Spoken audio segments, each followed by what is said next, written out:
만약에 내가 장가를 갔다 하면은 그때 맨날 마누라한테 두들겨 맞으면서 마누라가 그래 나가 죽어 그렇게 살 거면 맨날 그런 소리 들었을 거야. 여러분들 여행은 가슴이 떨릴 때 가야지 다리가 떨릴 때 가면 안 됩니다. 임신을 하는 순간 내 뱃속에 서울대학 C가 들어왔다. C. 이 사람으로 안 보여. C로 보여. C로. 근데 요즘 젊은 엄마들은 내가 요즘 또 알아보니까 한글만 안 가르친대요. 아침에 일어나고 애한테 한다는 소리가 Good morning, my baby. How are you today? 영어로 하는데 영어로. 정신이 나간 거죠. 10년 전에 미국 하버드 대학에서 처음으로 행복론이라는 강의를 열었다고 합니다.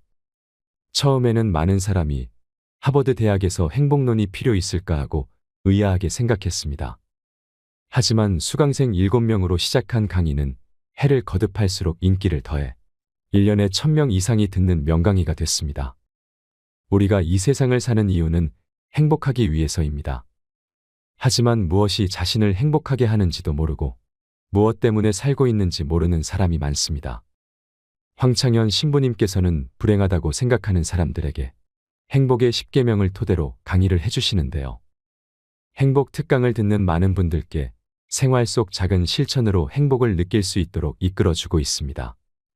우리 모두에게 꼭 필요한 행복의 10계명을 말씀드리겠습니다. 첫째, 운동하세요. 행복의 첫째 조건은 건강입니다. 미국 건국의 아버지 벤저민 프랭클린은 재산을 잃으면 조금 잃는 것이고 명예를 잃으면 많이 잃는 것이고 건강을 잃으면 전부를 잃는 것이다라고 했습니다. 몸이 아프면 모든 것이 귀찮고 자신감도 없어질 뿐만 아니라 돈도 빠져나갑니다. 둘째, 감사하세요. 하루에 5가지씩 감사하세요. 내가 가지지 못한 것을 안타까워한다고 해도 가질 수 없습니다. 내가 가진 것에 감사하는 것이 중요합니다. 억울하고 분한 것만 기억해서는 행복해질 수 없습니다. 즐겁고 행복했던 순간에 감사해 보세요. 셋째, 대화하세요. 평균 수명 100세 시대에서 숙제 중에 숙제입니다. 나와 맞는 사람과 이야기하는 것이 굉장히 중요합니다. 사람을 피하지 마세요. 노후에 혼자서 고립되면 고집스러운 노인으로 늙기 쉽습니다. 적극성을 가지고 사람에게 투자하세요. 당신에게 긍정적인 에너지를 주는 사람이 분명 있을 것입니다. 넷째, 공부하세요. 초등학교 6년, 중고등학교 6년, 대학교 4년 동안 배운 지식으로 50살까지 살아갑니다. 100살까지 살면서 남은 50년을 공부하지 않고 그냥 살 수 있을까요? 공부하면 세상에는 할 일이 너무 많고 역동적인 인생이 기다리고 있습니다. 배움에는 끝이 없다고 합니다. 노후를 행복하게 살아가는 지혜는 배움에 있다는 것을 잊지 마세요. 다섯째, TV 시청을 반으로 줄이세요. 현대의 하느님은 TV입니다. 거의 모든 가정의 거실 중앙에 TV가 놓여 있습니다. TV를 치우면 대화, 운동, 독서 등 할 수 있는 일이 많아집니다. 하루 종일 집안에서 TV만 보며 시간을 흘러보내기에는 너무 인생이 아깝습니다. 여섯째, 내가 기댈 수 있는 곳이 필요합니다. 특히 나이가 들수록 종교가 있으면 위안이 됩니다. 종교가 아니라 좋은 사람과 함께 시간을 보내는 것도 좋고 책을 읽거나 산책을 하는 것도 좋습니다. 마음 공부를 할 수 있는 것이면 다 좋습니다. 내가 믿고 있는 가치관과 진리에 따라 살지 않으면 인간은 원하지 않는 방향으로 흘러가기 쉽습니다. 행복한 삶을 위한 내 기준이 없으면 인생이 원하지 않는 방향으로 흘러가기 쉽고 인간 본성이 원하지 않는 방향으로 가게 됩니다. 그러니 내가 마음 편히 기댈 수 있는 곳을 마련하세요. 일곱째, 웃으세요. 웃는 것이 행복으로 가는 최고 지름길입니다. 인간은 웃느냐 웃지 않느냐에 따라 행복이 결정됩니다. 웃는 사람에게 사람들은 매력을 느끼기에 인간관계도 좋아집니다. 여덟째, 먼저 전화하세요. 누군가 나에게 먼저 다가와 주기를 바라지 말고 먼저 다가가세요. 죽기 전에 가장 많이 후회하는 것 중에 하나가 왜 내가 먼저 그들에게 다가가지 못했을까? 왜 더 함께 시간을 보내지 못했을까라고 합니다. 그러니 친구와 가족들, 내 소중한 이들과 함께 시간을 보내세요. 아홉째, 자기 자신을 사랑하세요. 자기 자신을 사랑하지 않는 사람은 누구도 사랑할 수 없습니다. 자기 자신을 위해 시간과 돈을 쓰세요. 열째, 이웃에게 친절히 하세요. 자기 반성의 신앙생활은 이웃사랑으로 꽃을 피워야 합니다. 우리는 너무 인색하게 삽니다. 주변을 돌아보며 사랑을 실천하는데 익숙해져야 합니다. 적어도 죽기 전에 내가 살아온 인생을 후회하며 가지 않도록 해야 합니다. 여러분, 나는 행복했습니다. 여러분도 행복하십시오라고 말할 수 있어야 합니다. 후회가 없으려면 우리는 행복하게 살아야 합니다. 황창현 신부님의 행복특강을 들으면 인생을 행복하게 사는 지혜를 깨달을 수 있습니다. 우리가 행복하지 않을 이유가 있을까요? 욕심을 조금만 내려놓으면 자유로움을 느낄 수 있을 것입니다. 황창현 신부님의 행복특강을 통해 인생을 살아가는 지혜를 찾는 시간이 되시길 바랍니다. 영상이 마음에 드신다면 구독과 좋아요, 알림 설정 부탁드립니다. 반갑습니다. 세상에 가장 허망한 약속이 뭐냐면 나중에 뭘 한다는 거예요. 나중에. 나중에. 제가 여러분들한테 강의 때 이렇게 말씀드렸어요. 여러분들, 여행은 가슴이 떨릴 때 가야지 다리가 떨릴 때 가면 안 됩니다.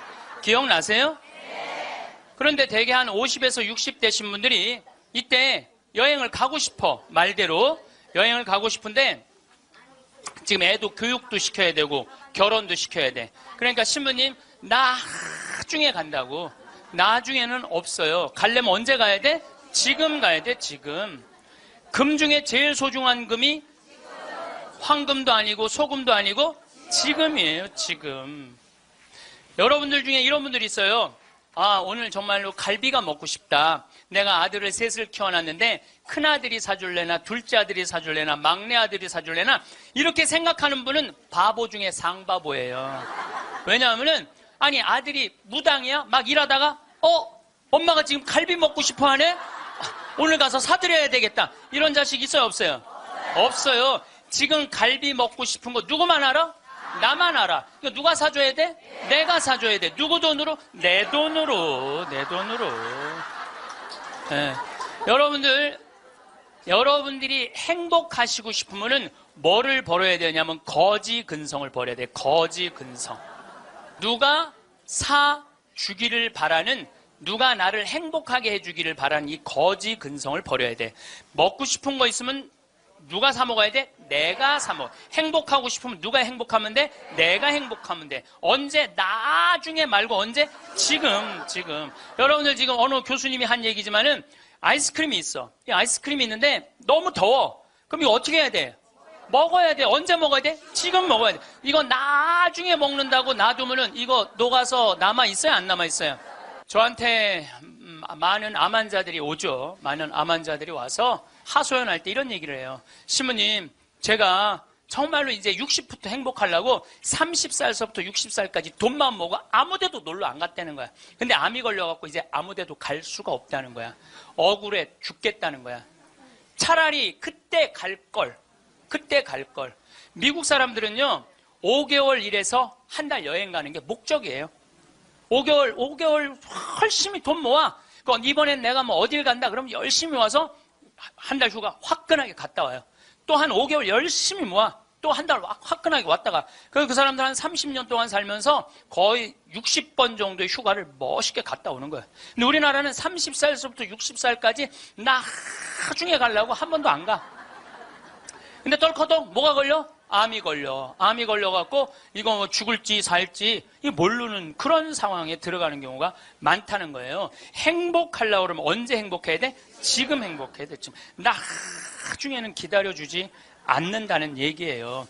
그래서 투자를 하고 싶어도 여러분들이 가장 어리석은 투자가 뭐냐면 주식 투자예요. 주식 투자. 여기 지금 주식 투자하는 분들 분명히 계실 거예요.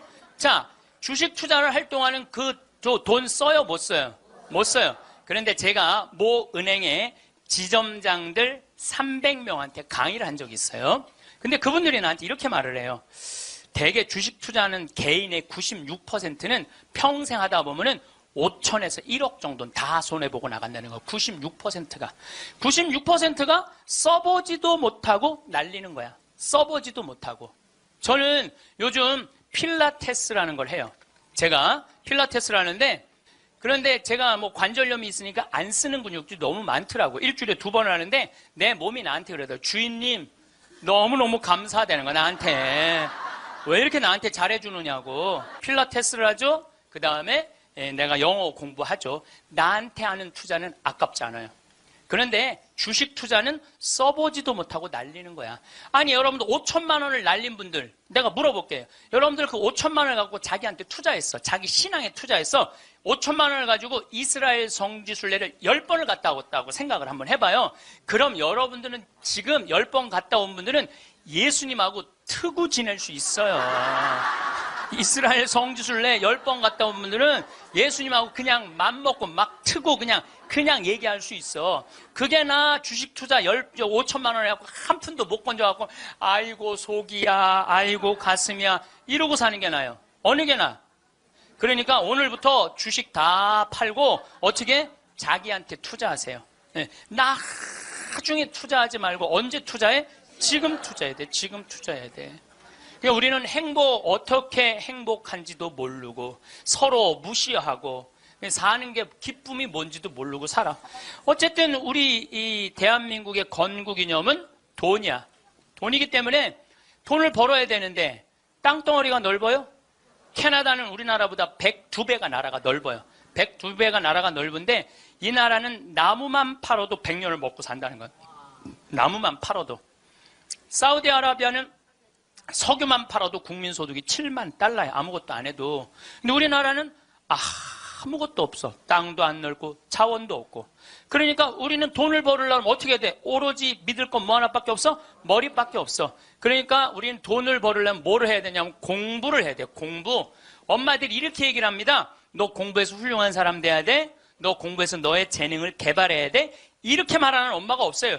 이놈 새끼야 너 커서 무시 안 당하고 돈 많이 벌려면 공부 열심히 해.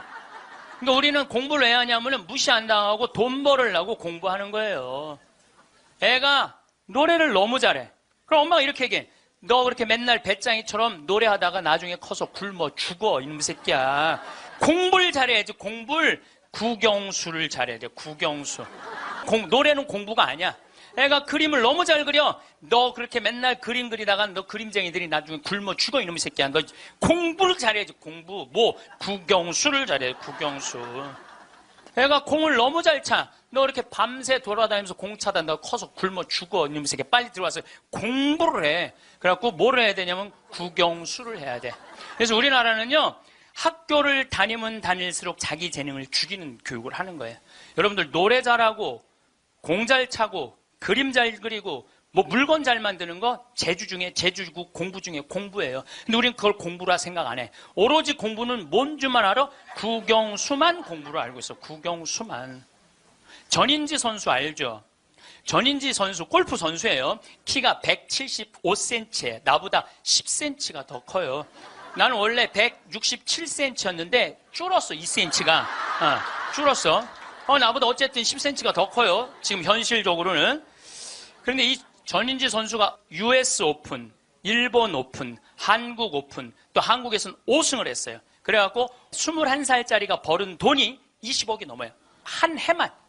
그런데 전인지 선수는 초등학교 5학년 때 우리나라 12,000명 수학 경시대에서 모여갖고 똑똑한 애들 모여갖고 수학 경시대 중에 1등한 애, 대상 받은 애, IQ가 무려 138이에요. 이지 선수를 공부를 가르치고 싶지 않았어요. 골프를 가르치고 싶었어요. 그래갖고 오전 수업 끝나고 골프 연습장 보냈어요. 오전 수업 끝나고 골프 연습장 보냈어요. 교감 선생님이 난리가 났어요. 아니 이 천재를 왜 수학연재를 운동을 시키느냐. 수학을 가르쳐야지. 그랬더니 조퇴를 계속 해주는 거야. 수업을 안 해주고 오전 수업하고 골프 연습장 가면 조퇴. 오전 수업 끝나고 골프 연습장 가면 조퇴. 수업을 안 쳐줬어요. 그러니까 이 아버지가 참 대단한 아버지야. 내가 보기엔 충청도 서산에 있는 초등학교 자기 딸을 제주도 광양초등학교로 전학을 시켜버려요. 골프 가르치고 싶다고. 그래갖고 전인지 선수는 이렇게 훌륭한 선수가 됐어요. 여러분들 전인지 선수가 지금 수학 영재로 매일 학원에 막 새벽 1시, 2시까지 공부하고 그리고 뭐 특목고등학교 들어가고 서울대 합격했다고 칩시다. 매일 공부한 전인지 선수가 어떨 것 같아요? 안경 이렇게 두꺼운 거 끼고 분명히 그랬을 거예요. 안경 두꺼운 거 끼고 허리는 약간 꾸부정해갖고 머리도 이상하게 해갖고 이러고 전희재 선수가 또 얼마나 예뻐요. 근데 그 미모도 다 없을 거야. 그냥 이러고 지금 서울대학 새벽 2, 3시까지 수학 문제 푸느냐고 그러고 앉아 있을 거예요. 그게 나요? 파란 잔디밭에서 드라이브 쫙 치면은 뒤에서 이 관중들이 굿샷 하고 한번 US 오픈에 9억 딱 버는 게 어느 게 나요? 4일 동안 9억 버는 게. 이제는요. 공부 잘한다고 행복한 시대는 끝났어요. 자기 재능을 잘 키우는 사람이 행복한 시대가 온 거예요. 꼭 1등 한다고 행복해? 1등 한다고? 나는 고등학교 다닐 때 전교 610명 중에 597등 한 사람이야. 597등. 내 뒤에 딱 13명 있었어. 13명. 고등학교 1학년 때 정말 내 성적이에요. 그런데 작년이 내가 고등학교 졸업한 지 30년 되는 해. 작년이. 30년이 되면은 홈커밍 데이 행사를 한대요. 홈커밍 데이 행사라는 건 뭐냐면은 30년 만에 고등학교 졸업한 친구들끼리 다 모여 호텔에서. 그래갖고 선생님 모셔다가 절도 하고 그 다음에 누가 출세했는지 누가 돈 많이 벌었는지 누가 잘 사는지 못 사는지 확인하는 행사래요. 그게 나는 작년에 처음 들었어. 그런 게 있는 줄. 왜냐하면 난 고등학교 졸업하고 동창 모임을 단 한 번도 나간 적이 없어요. 왜냐하면 길이 다른데. 기숙사 생활 저기 막 7년 하고 신학교 10년 하고 신부됐는데 그 친구들을 만날 일이 하나도 없었어요. 근데 내가 졸업한 고등학교는 지금 현역 국회의원이 3명 있어요. 당 대표도 하나 있어요. 우리 학교 졸업생 중에. 현역 국회의원이 3명이나 있어요. 그래서 우리 시의 시장님도 우리 학교 5년 선배야. 나하고도 아주 친해. 나하고도 아주 친해. 그러니까 명문이죠, 명문. 근데 이제 뭐 음악회도 하고 그 호텔에 모여갖고 하는데 초청 강의 시간이 있대요. 근데 동창들이 모여서 회의를 했대. 우리 학교 졸업생 중에 가장 훌륭하게 된 사람이 누구냐? 그 사람을 데려다가 강의를 듣자. 근데 나래, 나 597등. 아니 1등을 데려다가 듣지 왜 597등을 데려다 들어. 그거는 우리 학교 출신 중에는 정부에서는 현재 차관까지 올라가 있는 친구가 있대요. 차관까지. 꽤 명문 학교죠. 훌륭하게 된 사람은 나보다 훨씬 많아요. 근데 우리 친구들이 훌륭하게 된 사람을 초청한 게 아니에요. 자기가 하고 싶은 것 사는 사람을 초청한 거. 왜냐하면 난 중고등학교 때 가장 하고 싶었던 게 신부님이에요. 너무너무 신부님이 되고 싶었어요.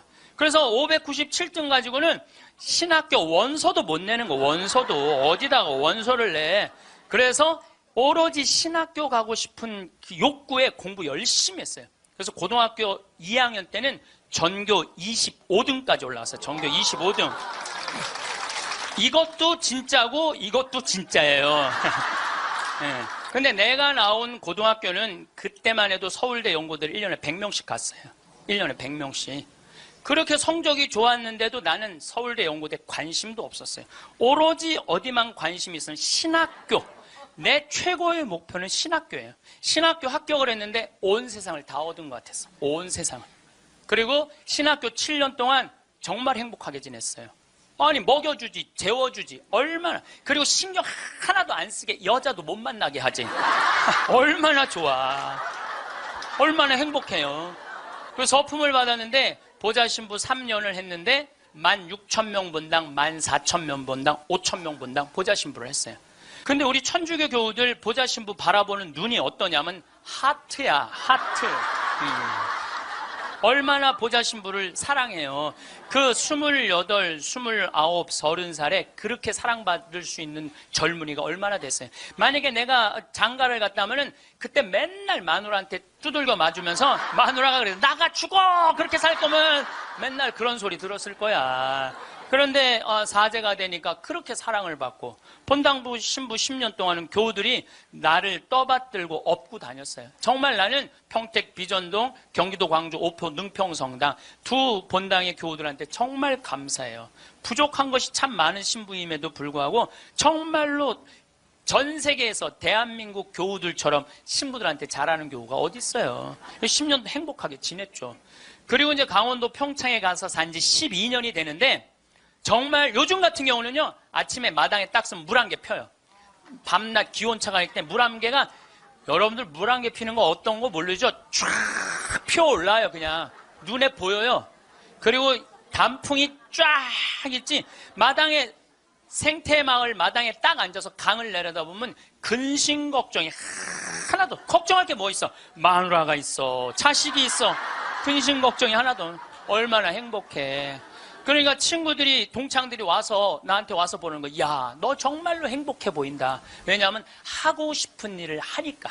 하고 싶은 일을 하니까 행복한 거예요. 1등이 행복한 게 아니에요, 여러분들.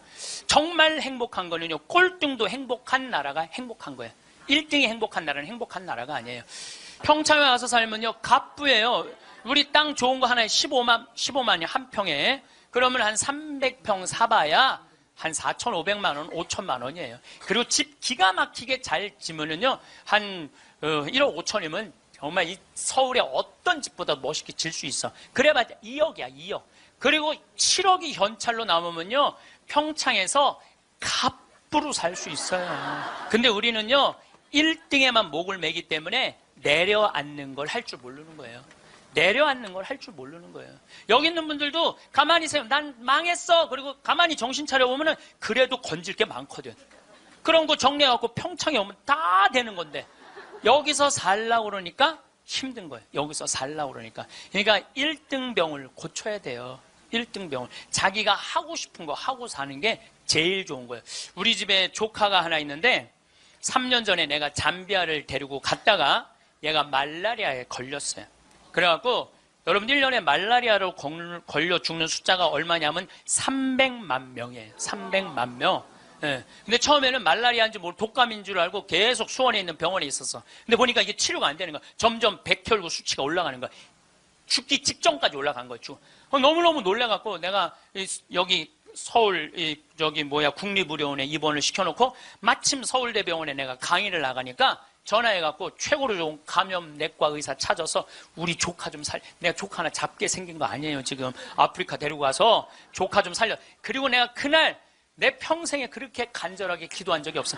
하느님, 우리 조카만 살려주면 내가 열심히 살겠습니다. 딴 생각 안 하고 내가 열심히 기도했어요.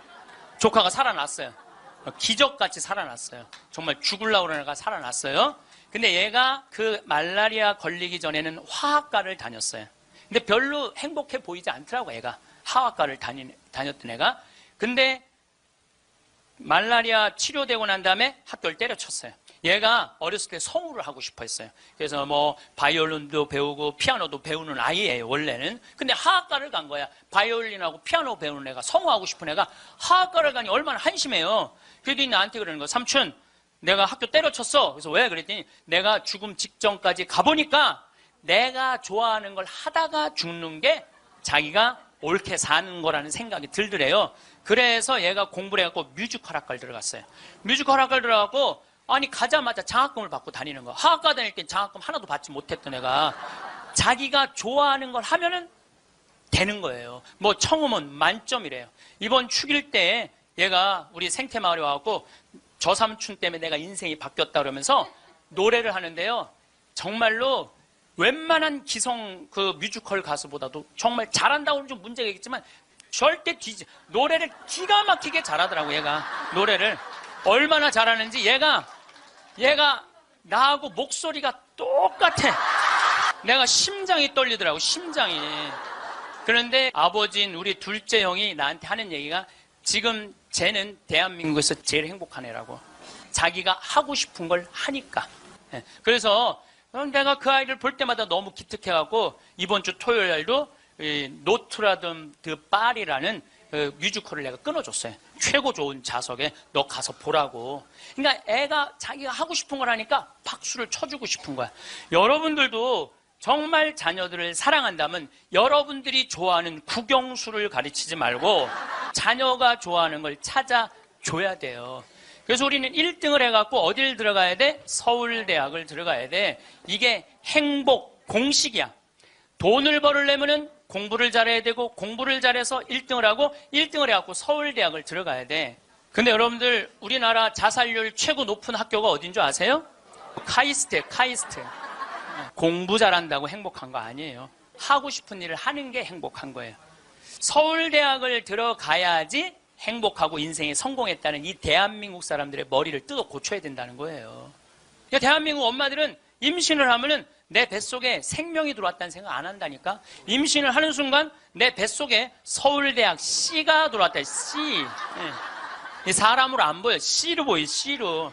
근데 요즘 젊은 엄마들은 내가 요즘 또 알아보니까 한글만 안 가르친대요. 아침에 일어나고 애한테 한다는 소리가 Good morning, my baby. How are you today? 영어로 하는데 영어로. 정신이 나간 거죠.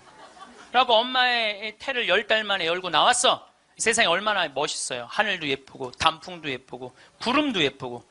그러고 베란다 창문을 통해서 구경 좀 하려고 그랬더니 마음 급한 엄마가 너 지금 그거 볼 시간이 어디 있어. 1살짜리한테 한쪽 창문에 가나다라 마바 차타카타 붙여놓고 반대쪽 창문에는 ABCD 붙여놓고 누워서 모빌이 돌아가는데 기억, 리을, 디귿, 리을이 돌아가는 거예요. 자, 저는 이 이야기를 20년째 하고 있어요. 왜냐하면은 내가 가정방문 다녀보면서 제일 꼴배기 싫은 게 애방에 글자, 숫자, 영어 더덕더덕 붙여놓는 거예요. 그게 애를 위한 일이 아니거든요. 애를 정신을 혼란하게 만드는 거예요. 발도르프 교육이라고 있어요. 독일에서 1차 세계대전 끝나고 난 다음에 담배 공장에서 처음으로 한 교육이에요. 근데 이게 가장 인간한테 인권을 존중해주는 교육이래요. 이 발도르프 교육은 유치원 때부터 대학 졸업할 때까지 등수가 없어. 등수가.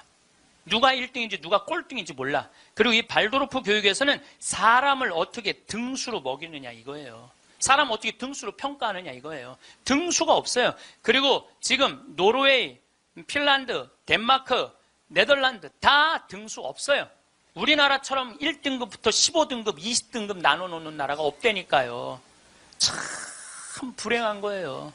이건 교육이 아니에요. 교육이. 근데 이 발도르프 교육에서 가장 하지 말아야 되는 거 머리맡에 모빌 달아놓지 말라는 거예요. 애기한테 모빌 달아놓으면 절대 안 된다는 거예요. 생각을 해봐요. 하루 종일 가나다라 갖고 놀고 ABCD 갖고 놀고 1, 2, 3, 4 갖고 놀아서 너무 피곤해. 그래서 잤어 밤에. 자고 한 8시간 잤어. 오늘 하루를 개운하게 시작해볼까? 눈을 딱 떴는데 기억, 니은, 디귿, 리을이 돌아가. 이게 애들한테 보통 스트레스가 아니라는 거예요. 그런 애들이 커서 다 치약 한 통을 다 짜서 동료 병사들을 먹이는 거예요. 그런 애들이. 그러니까 우리나라 애들은요, 어렸을 때부터 너무 스트레스를 받아갖고 중학교 2학년만 되면 폭발하는 거예요. 그래서 중2병이 나오는 거예요.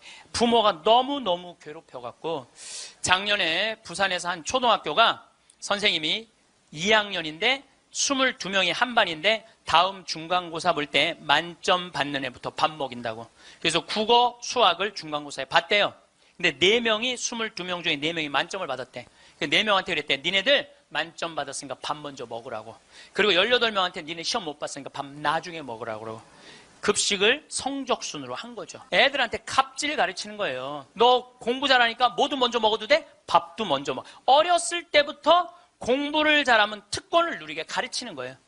그래서 갑질이 나오는 거예요. 그래서 어렸을 때 공부 잘하면 밥도 먼저 먹어도 돼. 그러니까 얘네들은 항상 먼저 먹었어. 뭐든지. 그러니까 나중에 무슨 판사, 검사, 국회의원, 장관 돼도 항상 먼저 먹어도 돼.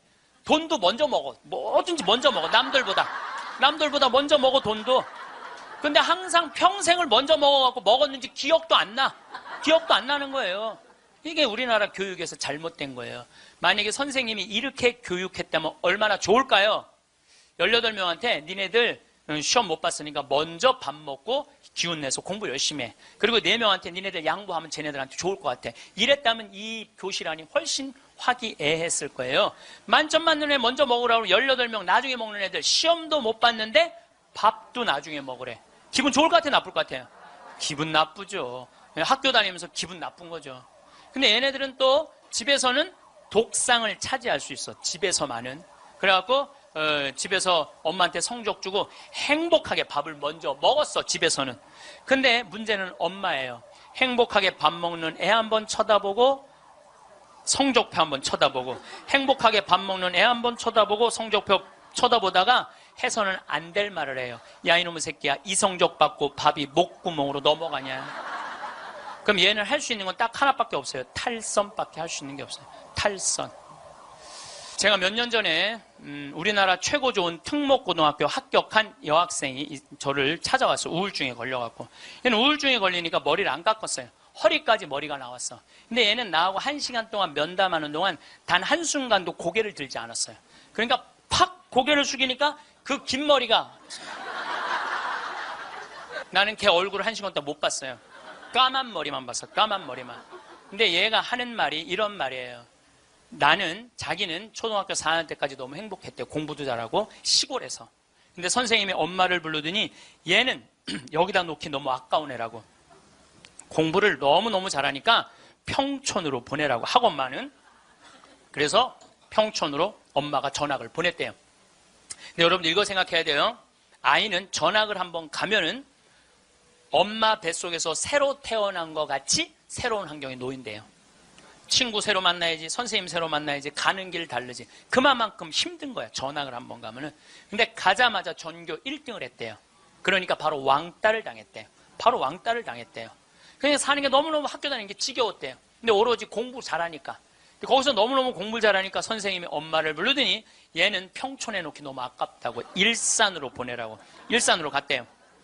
중학교 올라가고 일산에서도 공부를 너무 잘한 거야. 그랬더니 선생님이 엄마를 부르더니 얘는 여기다 놓기 너무 아깝다고 강남으로 보내라고. 강남으로 간 거예요. 그래서 우리나라 최고 좋은 특목고등학교 합격을 했어요, 이 아이가. 합격을 했는데 우리는 특목고등학교 3월 달에 들어가는 게 아니고 우리 일반고등학교는 3월에 가잖아요. 특목고등학교 1월 달에 기숙사에 들어간대요. 그래서 1월, 2월 2달 만에 고등학교 2학년 과정을 다 마친대요. 워낙 똑똑한 애들이니까. 그러니까 걔네들이 다 예일대, 하버드대, 서울대 2학년 때 다 가는 거예요. 3학년 때까지 안 가. 2학년 때 다 가는 거야. 선행학습 하니까. 근데 첫날 공부를 하고 저녁에 양치를 하려고 그랬는데 치약을 안 갖고 왔더래. 그래갖고 한 방이 6명이 있었는데 5명한테 치약을 빌려달라고 그랬더니 치약을 빌려주는 애가 한 명도 없더래요. 안 빌려주더래. 왜 안 빌려줘요? 만약에 내가 치약을 빌려줘갖고 얘가 양치를 잘해갖고 다음날 건강하게 일어나고 공부를 열심히 하면 되겠어요? 안 되겠어요? 내 경쟁자가. 얘네들은 경쟁자로 보이는 거예요.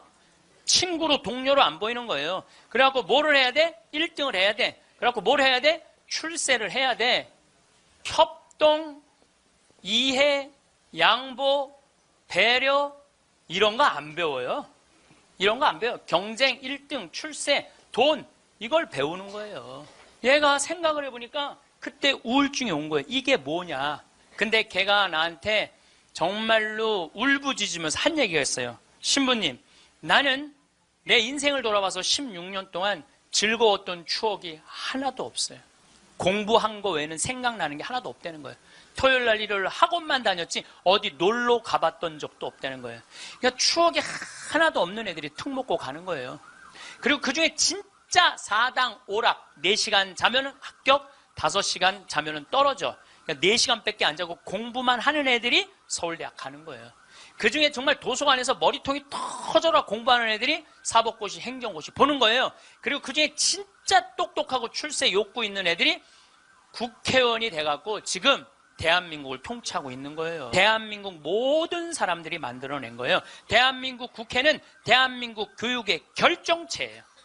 만약에 대한민국 교육이 협동하고 이해하고 양보하고 배려하는 걸로 가르쳤다면 우리나라 국회의원들 항상 서로 여야가 합의 보고 협동하고 양보하고 그렇게 나갔을 거야. 근데 초등학교 때부터 그렇게 배운 적이 없어. 경쟁하고 1등하고 출세하고 자기 잘난 것만 배웠어. 핀란드 유치원하고 우리나라 유치원하고 자전거를 한 대 갖다 놓고 어린이집 놀이터에 이 자전거를 갖고 정말로 얘네들이 잘 노나 실험을 했어요. 근데 핀란드에는 20명이 있는데 한 명이 막 타고 노는데 다른 애가 아무도 안 건드려. 그럼 얘는 또 타고 놀더니 제자리에 갖다 놔. 다음 애가 또 타고 놀아. 그 다음 애가 또 타고 놀아. 그래갖고 20명이 1시간 내에 다 타고 놀았대요. 그런데 우리나라에는 딱 20명이 그 자전거, 새 자전거를 보더니 20명이 매달려갖고 네가 먼저 타내냐 내가 먼저 타내냐 싸워갖고 1시간 동안 한 명도 못 탔다는 거예요. 자, 여러분들 이게 EBS에서 5년 전에 한 실험이에요. 똑같은 자전거를 놓고 핀란드 애들은 다 타고 놀았는데 똑같은 자전거를 놓고 우리나라 애들은 한 명도 못 탔어요. 우리나라엔 지금 먹을 재산이 너무너무 많아. 나눌 게 너무너무 많아. 그런데 아무도 못 가죠. 너도 못 갔고 나도 못 갔고 하늘에서 붕 떠 있어. 천국은 나누느냐 나누지 않느냐로 결정돼요. 천국과 지옥은. 여러분들, 하느님이, 제가 늘 말씀드리잖아요. 하느님이 째째한 분이 아니에요. 천당, 지옥 다 먹을 거 상다리가 부러지게 차려놔. 너무 많이 차려놓으니까 상이 너무 커. 그러니까 젓가락이 저기까지 먹어야 되니까 우리 팔 2배만 해. 전부 다 젓가락이. 천국에 가보니까 살이 다 통통 쪘어. 왜 쪄? 이걸 찝어갖고 저쪽에 있는 애한테 너도 한번 먹어봐. 너도 한번 먹어봐. 너도 한번 먹어. 서로 먹여주는데, 지옥은 자기 팔보다 2배 긴 젓가락을 쥐고 저만 먹으려고. 이 자전거하고 이거하고 똑같은 거예요. 우리나라도 지금 똑같아요. 우리나라 정말 돈이 많은 나라인데 다 여유가 생겼는데 아직도 자기 입에만 집어넣으려고 그러는 거예요. 그러니까 협동, 이해, 양보, 배려가요, 미래 세계는 성공할 수 있는 길이에요. 경쟁, 1등, 출세가 성공의 길이 아니에요. 빌 게이츠가 며칠 전에 얘기했잖아요. 미래 세계는 나누는 나라가 경쟁이 있는 나라라고. 제가 1년에 도로를 9만 킬로를 다녀요. 내 차로 9만 킬로. 택시 기사들이 1년에 얼마를 뛰느냐 하면 4만 5천 킬로를 뛰어요.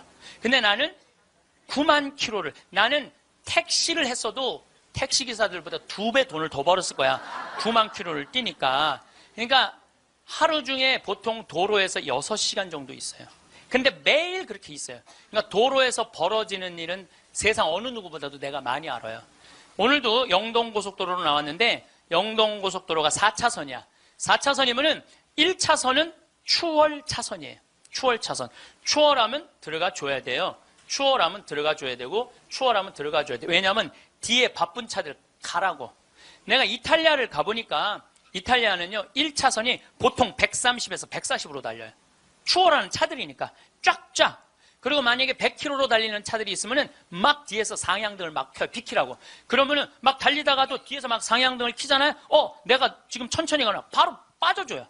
내가 그걸 보고, 내가 촌놈 유럽 여행기 그 책에도 썼지만은 너무 신기한 거야.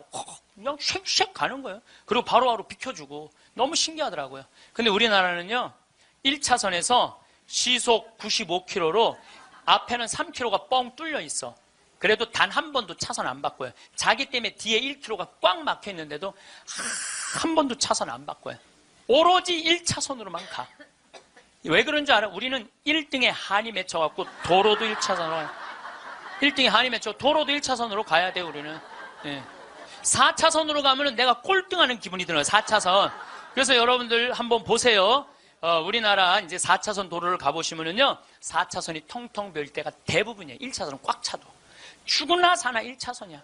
그러니까 너무 열받으니까 쫓아가고 야구 방망이로 앞에 앞유리를 깨고 3단봉으로 내리치고 비비총으로 쏘고 서로 양보를 못하는 거예요. 자존심이 상하는 거예요.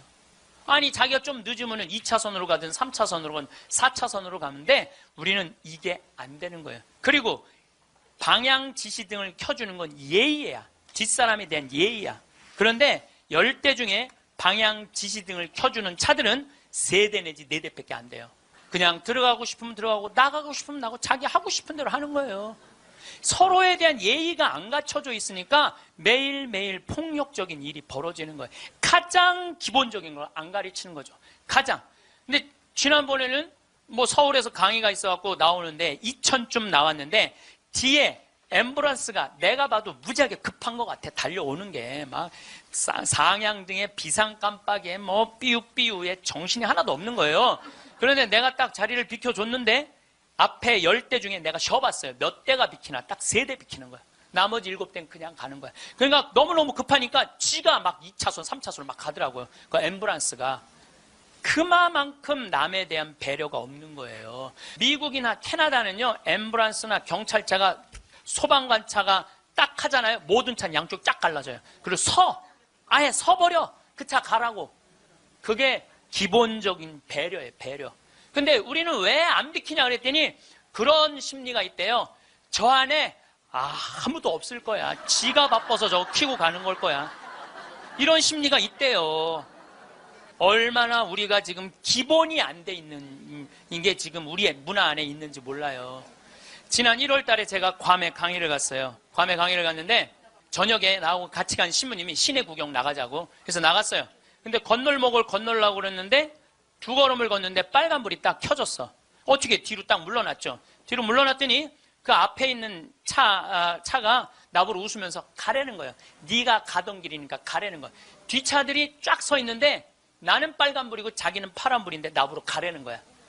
항상 선진국에 가보면은요, 누가 우선이냐면 사람이 우선이에요. 사람이 건너겠다면 차는 자기가 파란불이라도 서요. 그리고 신호 없는 데는 당연히 자기가 알아서 서요. 그 내가 또 보고 배운 게 많으니까 난 기사가 있으니까 보통 70 먹은 아줌마가 길을 건너려고 그러면 뒤로 돌아다 보잖아. 2차선에서 2개 차선 여기만 이면 도로 주택가에. 그럼 내가 그래요. 저분 길 건너려고 그런다. 서라. 1년 동안 그냥 가는 거예요. 핸대는 소리가 차 조심해야지 왜 내가 조심하느냐고.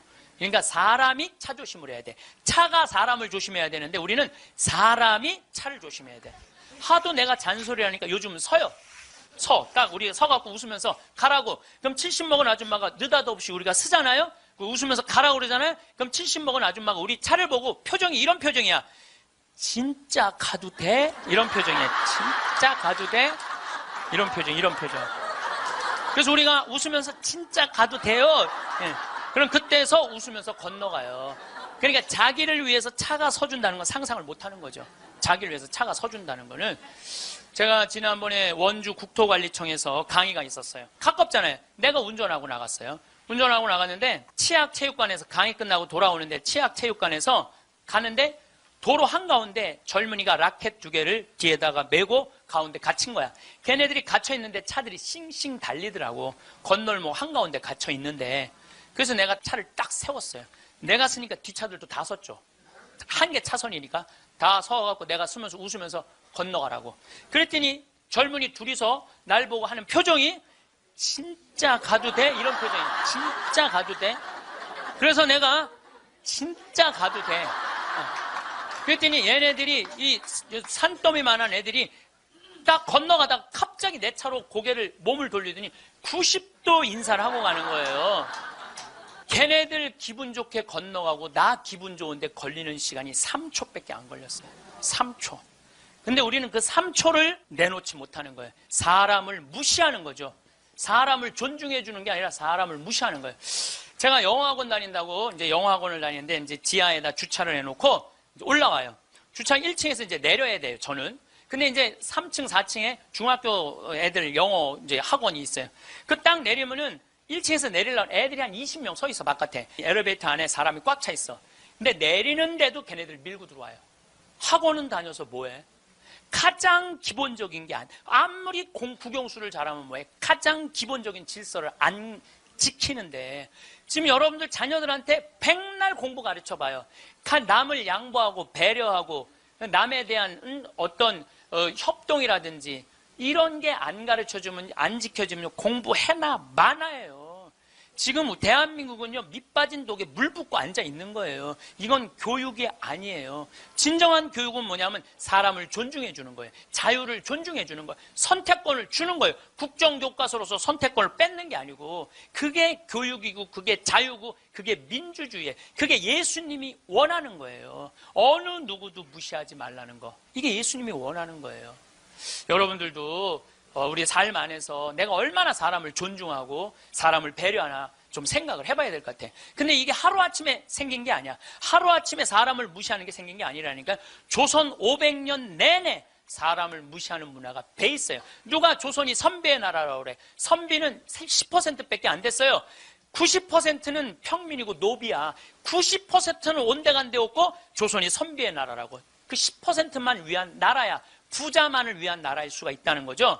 조선 500년에 대한 이야기는 다음 시간에 이야기하도록 하겠습니다. 네, 감사합니다. 황창현 신부님의 강의가 어떠셨나요? 세상에서 가장 허망한 약속은 나중에 뭘 하겠다고 마음만 먹는 것이라고 합니다. 여행은 가슴이 떨릴 때 가야지. 다리가 떨릴 때 가면 안 된다는 말은 참 명언 중에 명언인 것 같습니다. 여러분들은 현재 하고 싶은 일을 하면서 내가 원하는 삶을 살고 계신가요? 자녀 교육도 시켜야 하고 결혼도 시켜야 하고 부모님도 챙겨야 하고 돈도 벌어야 돼서 하고 싶은 걸 계속 미루며 살고 계시진 않으신가요? 그동안 여행 한번 못 가보고 재미없게 보내셨다면 끝나지 않을 숙제 같은 인생에서 벗어나 이제는 나를 위한 시간을 보내보세요. 세상에서 제일 소중한 금은 지금이라고 합니다. 황금도 아니고 소금도 아니고 바로 지금이지요. 나중에 해야지. 기회가 되면 해야지. 조금 있다가 해야지. 언젠가는 하겠지. 그런 날이 오겠지라고 생각만 하는 사람은 바보 중에 상바보라고 합니다. 나이가 들면 누가 나를 행복하게 해주기를 바라는 거지근성을 버리라고 합니다. 먹고 싶은 거 있으면 내 돈으로 내가 사 먹고 행복하고 싶으면 내가 행복하면 될 일입니다. 나이 들어서 행복이 뭔지도 모르고 살아간다면 그것만큼 불행한 것은 없을 것입니다. 지혜로운 노후, 행복한 인생을 보내기 위해 어떻게 살아야 할 것인지 생각해 보셨으면 좋겠습니다. 여러분, 오늘부터는 꼭 더 많이 행복하세요. 건강하고 외롭지 않고 부족함 없는 노년이 되시길 바랍니다. 이상으로 책틀맨이었습니다. 지혜를 쌓는 당신의 오늘이 아름답습니다. 더 좋은 영상으로 찾아뵙겠습니다. 우리 인생에는 궁합이 맞는 사람이 있어요. 이거 아주 중요합니다. 나하고 궁합이 맞는 사람이 있어요. 동그란 사람들이 상처를 입는다니까. 동그란 사람이 대림절 맞이하고 예수님 성탄 맞이하고 빠마를 탁 했는데 삐죽한 놈이 와서 한마디 해요. 빠마를 왜 그렇게 했어? 얼굴이 떡판 같잖아. 그러면 동그란 사람은요, 가슴에서 피가 떨어져요. 안 그래도 얼굴 둥글럽적해갖고 스트레스 받는데 떡판이라고 그러면 얼마나 상처를 입어요. 그런데도 동그란 사람은 그 삐죽한 사람한테 싫은 소리 못해요. 기껏 햄대는 소리가, 그러게 이번에 하다가 보니까 이렇게 나왔네. 다음에 내가 잘할게. 뭘 잘못했다고 다음에 잘한대. 그래서 동그란 사람들 보면 여기에 구멍이 뽕뽕뽕뽕 나인 사람 많아요. 그래서 동그란 사람들이랑 상담을 해보면요, 정말로 겉보기는 예쁜데 상처는 다 받은 사람 많아. 그러니까 동그란 사람은 삐죽한 놈 만나면 안 돼요. 삐죽한 놈은 누구 만나게 해주면 되냐면 별난 놈 만나게. 별난. 찔러도 안 찔리는. 파마를 왜 그렇게 해서 얼굴 떡판 같잖아. 그럼 별난 사람은 뭐라고 그러느냐면은 너나 잘하고 다녀. 너나 남 챙겨내지 말고.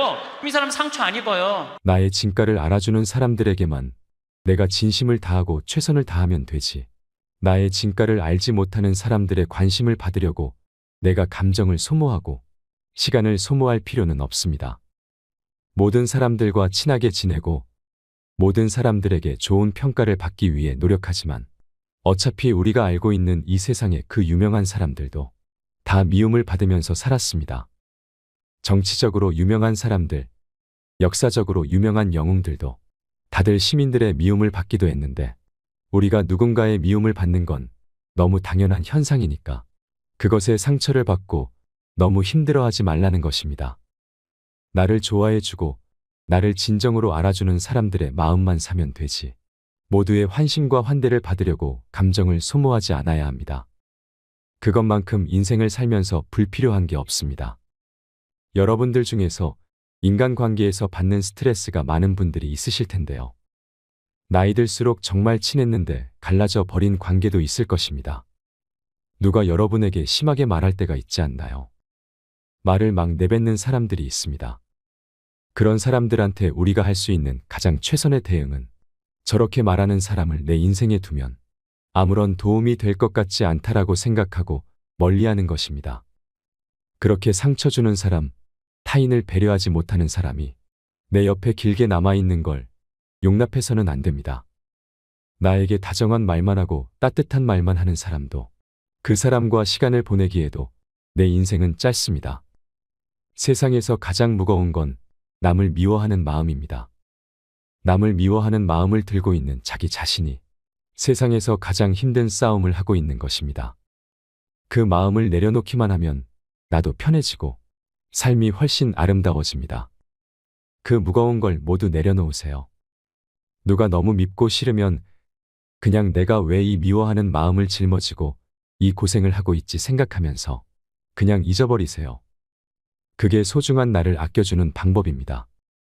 상대방이 나에게 똥을 던졌습니다. 그래서 내가 똥이 묻었습니다.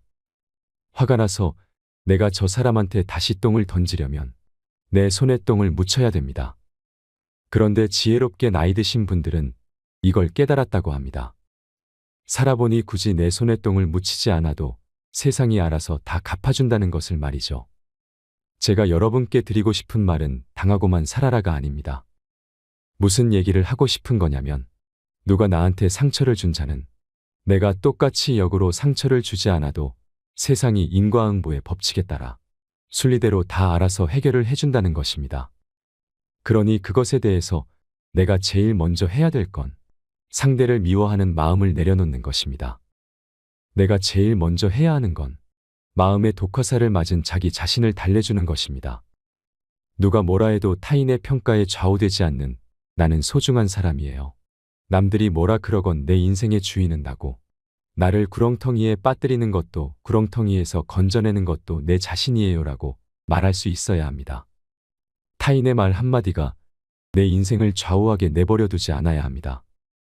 마음의 상처를 받고 사람에게 상처를 받았을 때 그걸 갚으려고 증오하고 미워하면 내 손해입니다. 쓸데없는 기억은 잊어버리고 내가 내 마음을 치유하고 미워하는 마음 내려놓고 내가 행복한 게 최고입니다. 인생에서 최고의 희열은 넌 할 수 없어라고 손가락질하는 사람들에게 나의 성공으로 복수하는 것이라고 합니다. 내가 어떤 사람인지 내가 무엇을 해낼 수 있는지를 보여주면 그걸로 충분합니다. 누구도 내 편이 돼주지 않을 때 끝까지 내가 내 편에 남아 있어줘야 합니다. 세상을 살아가며 나를 구렁텅이에 빠뜨리는 것도 구렁텅이에서 건져내는 것도 다 내 자신이기 때문에 자기 자신을 잘 아껴주고 자기 자신한테 말을 많이 걸어줘야 합니다. 내가 내 마음을 잘 다독이고 내 마음을 잘 컨트롤하는 건 정말 중요하지요. 마음에 감기가 왔을 때 너 왜 이따위밖에 안 되는 인간이야. 너 나가서 죽어야 돼. 너는 이거밖에 못하면 너 진짜 앞으로 살면서 뭘 할래라고 바보 같은 생각은 하지 마세요. 몸이 아플 때 야, 너 어떻게 몸이 아플 수 있어. 당장 밖에 나가서 뛰어라고 하는 바보가 없는 것처럼 마음에 감기가 왔을 때 자기를 혼내지 않는 게 진짜 중요합니다. 사람이라면 감정적으로 약해질 때가 있는 게 사실입니다. 몸도 면역력이 약해져서 감기에 걸릴 수 있는 것처럼 감정에도 마음의 감기가 찾아올 수 있지요. 타인이 그냥 무심코 던진 말이 나의 시간을, 내 인생을 갉아먹거나 나의 감정을 완전히 흐트러 놓지 않도록 해야 합니다. 타인에 의해서 감정이 휘둘리고 타인에 의해서 우울감이 너무 심해지고 타인이 한 말 때문에 내 자존감이 낮아져서 손해보는 그런 일은 없으셨으면 합니다. 타인이 상처를 줬을 때 가해자는 상처를 준 사람이고 이 사람이 나쁜 사람입니다. 그런데 상처를 받은 피해자는 그게 너무 큰 상처가 돼서 너무나도 괴롭습니다. 그렇게 되면 이건 공정하지 않습니다. 그래서 가해자는 자신이 상처 준 행동과 말이 얼마나 심각한지도 모르고 있는데 나 혼자 그걸 끙끙 싸매고 있는 것만큼 이 세상에 불공평한 일은 없다고 생각합니다. 그래서 저는 여러분들이 조금 더 강해지면 좋겠습니다. 내 인생을 성공으로 향하게 하는 것도 결국은 자기 자존감이고 결국은 자기 자신의 몫입니다. 타인이 그걸 대신해 줄 순 없습니다. 내 인생에서 곧 없어져 버릴 인연, 내 인생에서 금방 사라져 버릴 그런 인간관계 때문에 휘둘리지 않았으면 합니다. 만약 당신을 힘들게 하는 사람이 있으면 내 인생에서 저 사람은 변수가 되지 못한다고 생각하고 그냥 멀리하는 것도 인생의 지혜가 될 수 있을 것입니다. 황창현 신부님께서는 세상에 미운 사람이 많지만 속 편하게 사는 방법에 대해 말씀해 주시는데요. 오늘은 사람에게 상처받지 않으려면 어떻게 해야 하는지, 노후를 행복하고 지혜롭게 보내려면 어떻게 해야 하는지 듣겠습니다. 영상이 마음에 드신다면 구독과 좋아요 부탁드리겠습니다. 그리고 내 곁에 소중한 이들에게 이 영상을 공유해 주세요. 황창현 신부님의 행복특강, 지금 바로 시작하겠습니다. 내가 40이 돼서 제일 감사한 것 중에 하나가 미운 사람이 하나도 없는 거예요. 미운 사람이 없다 보니까 마음의 평화를 많이 찾게 되더라고요.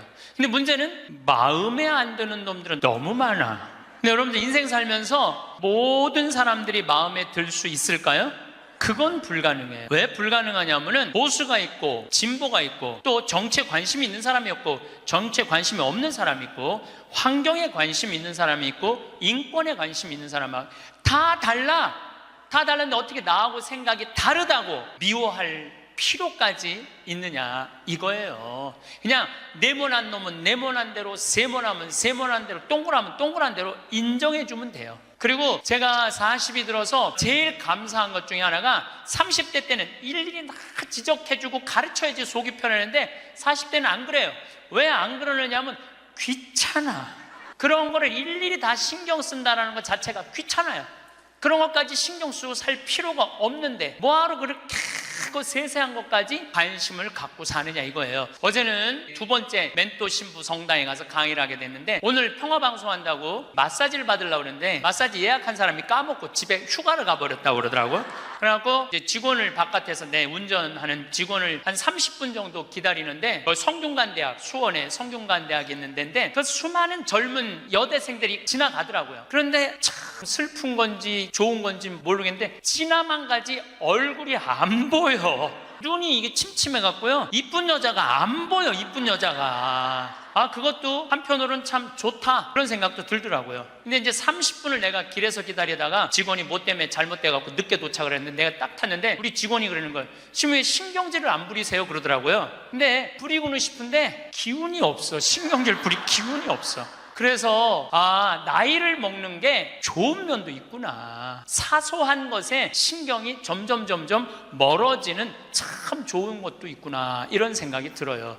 제가 늘 강의 때 말씀드리지만은 우리가 모든 사람 사랑하기 쉽지 않아요. 근데 문제는 동그란 사람들이야.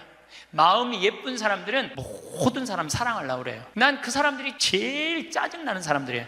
모두 사랑하려고 덤비는 사람들. 예수님은 모두 사랑하라고 그런 적이 없어요. 서로 사랑하라고 그랬지 언제 모두 사랑하라고 그랬어요. 여러분도 오늘 이후부터 서로 사랑하세요. 우리 인생에는 궁합이 맞는 사람이 있어요. 이거 아주 중요합니다. 나하고 궁합이 맞는 사람이 있어요. 저는 내 인생에 참 궁합 맞는 사람들이 많은 편인데 내 인생에 가장 궁합 잘 맞았던 분은 2012년에 돌아가신 87세에 돌아가신 김창린 필립보 신부님이 나하고 궁합이 제일 잘 맞았던 신부님이에요. 근데 이 신부님은 내가 신학생 때 별명이 호랭이 신부님이에요. 호랭이 신부님. 호랭이 신부님인데 얼마나 무서웠느냐 하면은 미사 딱 시작 문 딱 잠궜어요. 그리고 미사 때 움직이잖아요. 그 자리에서 쫓아냈어요. 나가라고. 미사 때 움직이면은 조금도 떠드는 걸 못 보셨어요. 조금만. 만약에 애가 뛰어다닌다 그럼 3살 4살도 욕을 바가지로 얻어먹어요. 욕을. 그리고 그 엄마는 말할 것도 없고. 이 신부님은 참 원칙적인 분이세요. 신앙에 애누리가 없는 분이에요. 그리고 내가 보좌 신부 때 이렇게 보면은 판공성사 이제 한참 하잖아요. 그럼 우리 그때 신자가 14,000명이었어. 그러면은 고해 성사를 주면은 신부님 고해 들어가면 혼이 나니까 신부님 고해소는 안 들어가는 거예요. 내 고해만 나가보면 막 신부님 없어. 신부님 기다리다가 딱 나와갖고 이리 와 소리를 질러요. 그럼 저 끝에 있는 사람들이 어쩔 수 없이 가. 신부님 고해소 들어가면 다시 이쪽에 와서 붙는 거야. 내 쪽에 와서. 그래서 내가 하루에 500명씩 성사를 준 적이 있어요. 그러니까 그렇게 성사를 많이 줘갖고 나중에는 어떤 보좌 신부 때 어떤 병에 걸렸는지 하도 이걸 많이 하다가 이제 한 번은 문을 열고 고해를 듣는데 대답이 없는 거야. 그래서 왜 고해를 안 하냐고 눈을 떠봤더니 내 침대에서 옆에 창문을 열고 이러고 있더라고요. 창문을 열고. 그렇게 무서운 신부님이었는데 참 편안했어요. 그래서 신부님 내가 평창의 성 필립보 신부님 본명이 필립보예요. 김창림 필립보. 신부님 나 생태마을 꾸미고 싶다고. 네가 한다면 내가 도와줄게. 그래갖고 신부님이 30억 평생 북한에서 넘어가고 학비 고생을 많이 하고 신학생들 장학금 한다고 신부님 모아둔 거 30억을 내놓으신 거예요. 근데 신부님이 이제 은퇴를 하셨어요. 마지막 11년 동안 내가 모시고 살았어요. 근데 한 번도 서로 큰 소리 얼굴 붉힌 적이 없어. 그렇게 무서운 신부님인데 신부님하고 뭐 에피소드가 너무 많은데 신부님이 당신 성구가 서로 사랑하라야 내 성구 액자 너한테 줬는데 어디 있느냐고 2년을 괴롭히더라고요. 나는 그런 거 본 적 없다. 왜 이놈 새끼 내가 너한테 성구 줬는데 네가 내 걸 우습게 한다고 욕을 먹었는데 나중에 알고 보니까 신부님 그 철산성당 사무실에 있었던 거야. 근데 내가 그것 때문에 황당한 게 아니야. 서로 사랑하라는 성구를 내가 찾아서 우리 지금 생태마을에 걸어놨는데 참 기가 막혀요. 서로 사랑하라 그러는데 이렇게 그 뒤에 배경 그림이 뭔지 아세요? 호랑이 2마리가 서로 끌어안고 있는 거야. 하여튼 호랭이. 그런데도 신부님하고 마지막까지 정말로 아버지 아들같이 잘 지냈어요. 근데 이제 신부님이 2월 15일 날 입원하셨는데 뭐 이제 한 3개월 보름 정도 했는데 월요일 날 돌아가실 것 같아요. 우리 주교님들 다 모이고 교구청신분들 다 모여갖고 돌아가신다고 그러는데 신부님이 안 돌아가시는 거야. 밤 12시가 돼도. 그러니까 뭐 주교님 뭐 황신부 있을 거지, 우리 각계 뭐 교구청의 신부들 우리 각계 다 가고 나만 있는, 돌아가시는 언제 돌아가시나 보는데 새벽 3시까지도 안 돌아가시네. 나는 다음날 강의 있는데 라고 하고 신부님이 하여튼 나 지금 바빠서 간다고 가는데 이틀 지났는데 느낌이 이상해. 그래서 부관장 신부한테 네가 나머지 다 해라. 나 아무래도 신부님 돌아가실 것 같다. 그래서 이제 수원 빈센트 병원에 왔어요. 딱 왔는데 신부님이 이틀 동안 혼수 상태에 계시더라고. 그래서 내가 신부님 귀에다가 이렇게 말했어요. 신부님 이제 가셔라. 신부님 힘든데 신부님도 가셔야지. 신부님도 편안하고 나도 힘들어 죽겠다 왔다 갔다. 그랬는데 신부님이 눈을 딱 뜨는 거예요. 얼마나 놀랬는지 몰라요. 죽으라고 그러는데 눈 뜨니까 얼마나 내가 놀래. 그랬더니 그 신부님 모시는 자매가 그러더라고요. 부부가 저거 보라고 이틀 동안 그렇게 많은 신부님들이, 그렇게 많은 지인들이 와서 신부님 눈 뜨라고 그래도 눈 한 번 안 뜨더니 저 사랑하는 신부가 와서 신부님 이제 가시라고 그러니까 눈 뜨는 거 보라고. 저 신부님 매일 저를 위한 미사를 하셨거든요. 매일매일. 그래서 내가 이제 신부님한테 그랬죠. 신부님 평생에 내 바람막이 돼주시고 나 행복하게 해줘서 너무너무 감사하다고. 나는 사제 생활은 정말로 반은 신부님 때문에 행복하게 살았다고. 내가 그날 다 오라고 그랬거든요. 신부님 지인들 다 눈 한번 마주치라고. 눈 다 마주치시더라고요. 그러더니 나하고 딱 눈을 마주치시면서 돌아가시더라고요. 그래서 신부님이 내 품에서 돌아가셨어. 신부님은 나하고 궁합이 맞은 거죠. 그래서 난 그분하고 평생 참 행복하게 살았어요. 여러분들도 마찬가지예요. 여러분들하고 궁합이 맞는 사람이 있어. 근데 이 동그란 사람 얘기, 이제 뭐 내가 옛날에 화가 나십니까에도 말씀드렸지만, 동그란 사람들은 뭐가 있냐면 예수님 사랑하는 마음이 이쁘니까 남 상처 주는 걸 못해. 왜냐하면 예수님한테 미안하니까 남 상처 주는 걸 못하는 거야. 동그란 사람이 대림절 맞이하고 예수님 성탄 맞이하고 빠마를 탁 했는데 삐죽한 놈이 와서 한마디 해요. 빠마를 왜 그렇게 했어? 얼굴이 떡판 같잖아. 그러면 동그란 사람은요 가슴에서 피가 떨어져요. 안 그래도 얼굴 둥글럽적 해갖고 스트레스 받는데 떡판이라고 그러면 얼마나 상처를 입어요. 그런데도 동그란 사람은 그 삐죽한 사람한테 싫은 소리 못해요. 기껏 텐대는 소리가 그러게 이번에 하다가 보니까 이렇게 나왔네. 다음에 내가 잘할게. 뭘 잘못했다고 다음에 잘한대. 그리고 어디 가서 우느냐면 성당 가서 운다니까요. 여기 있는 분들 많아. 그런 분들, 동그란 분들 많아. 맨날 울면서 상처 입고. 그래서 동그란 사람들 보면 여기에 구멍이 뽕뽕뽕뽕 나인 사람 많아요. 그래서 동그란 사람들이랑 상담을 해보면은요 정말로 겉보기는 예쁜데 상처는 다 받은 사람 많아. 그러니까 동그란 사람은 삐죽한 놈 만나면 안 돼요. 삐죽한 놈은 누구 만나게 해주면 되냐면 별난 놈 만나게. 별난. 찔러도 안 찔리는. 파마를 왜 그렇게 해서 얼굴 떡판 같잖아. 그럼 별난 사람은 뭐라고 그러느냐면은 너나 잘하고 다녀. 너나 남 챙겨내지 말고. 이 사람 상처 안 입어요. 상처 안 입는데 동그란 사람들이 상처를 입는다니까. 그래서 여러분들은 지금 50, 60 되신 분들, 여러분들 앞으로도 50년, 60년 인생 더 살아야 돼요. 미운 사람이랑 뭐하러 힘들게 가요? 내가 마음에 드는 사람, 좋은 사람이랑 가셔야죠. 그래서 오늘 이후부터 아까도 제가 멘토 얘기했지만은 우리가 멘토를 잘 만나야 돼요. 그래서 저는 막 보면은 성격 까칠한 사람들 가능한 한 안 만나요. 연락도 안 하고. 내가 좋은 사람들은 난 연락 많이 해요. 전화도 많이 하고 밥도 자주 먹고 참 좋은 것 같아. 생태마을 꿈이라고 100억 주고 잠비아에 100억 준 우리 83살 된 우리 은인한, 저는 한 달에 한 번 전화해서 꼭 같이 밥 먹어요. 우리 어머니 아버지도 한 달에 한 번 꼭 같이 밥 먹고. 내가 좋은 사람만 난 전화해서 밥 먹어.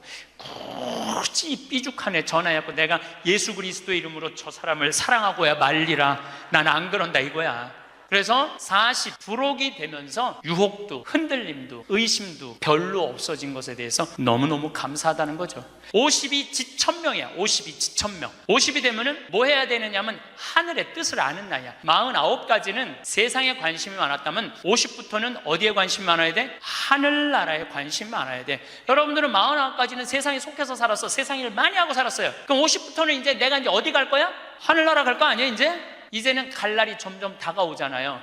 그러면 하느님의 뜻을 알라고 해야 되지 않아요? 하느님의 뜻을. 제가 미사 기도문 중에 너무 좋아하는 기도문이 있어요. 하느님 아버지 성찬의 전례 때예요. 저희가 그리스도의 죽음과 부활을 기념하며 생명의 빵과 구원의 잔을 봉헌하나이다. 또한 저희가 아버지 앞에 나와 봉사하게 하시니 감사하나이다. 많이 들어봤죠? 저는 반장, 부반장, 줄반장도 해봤던 적이 없어요.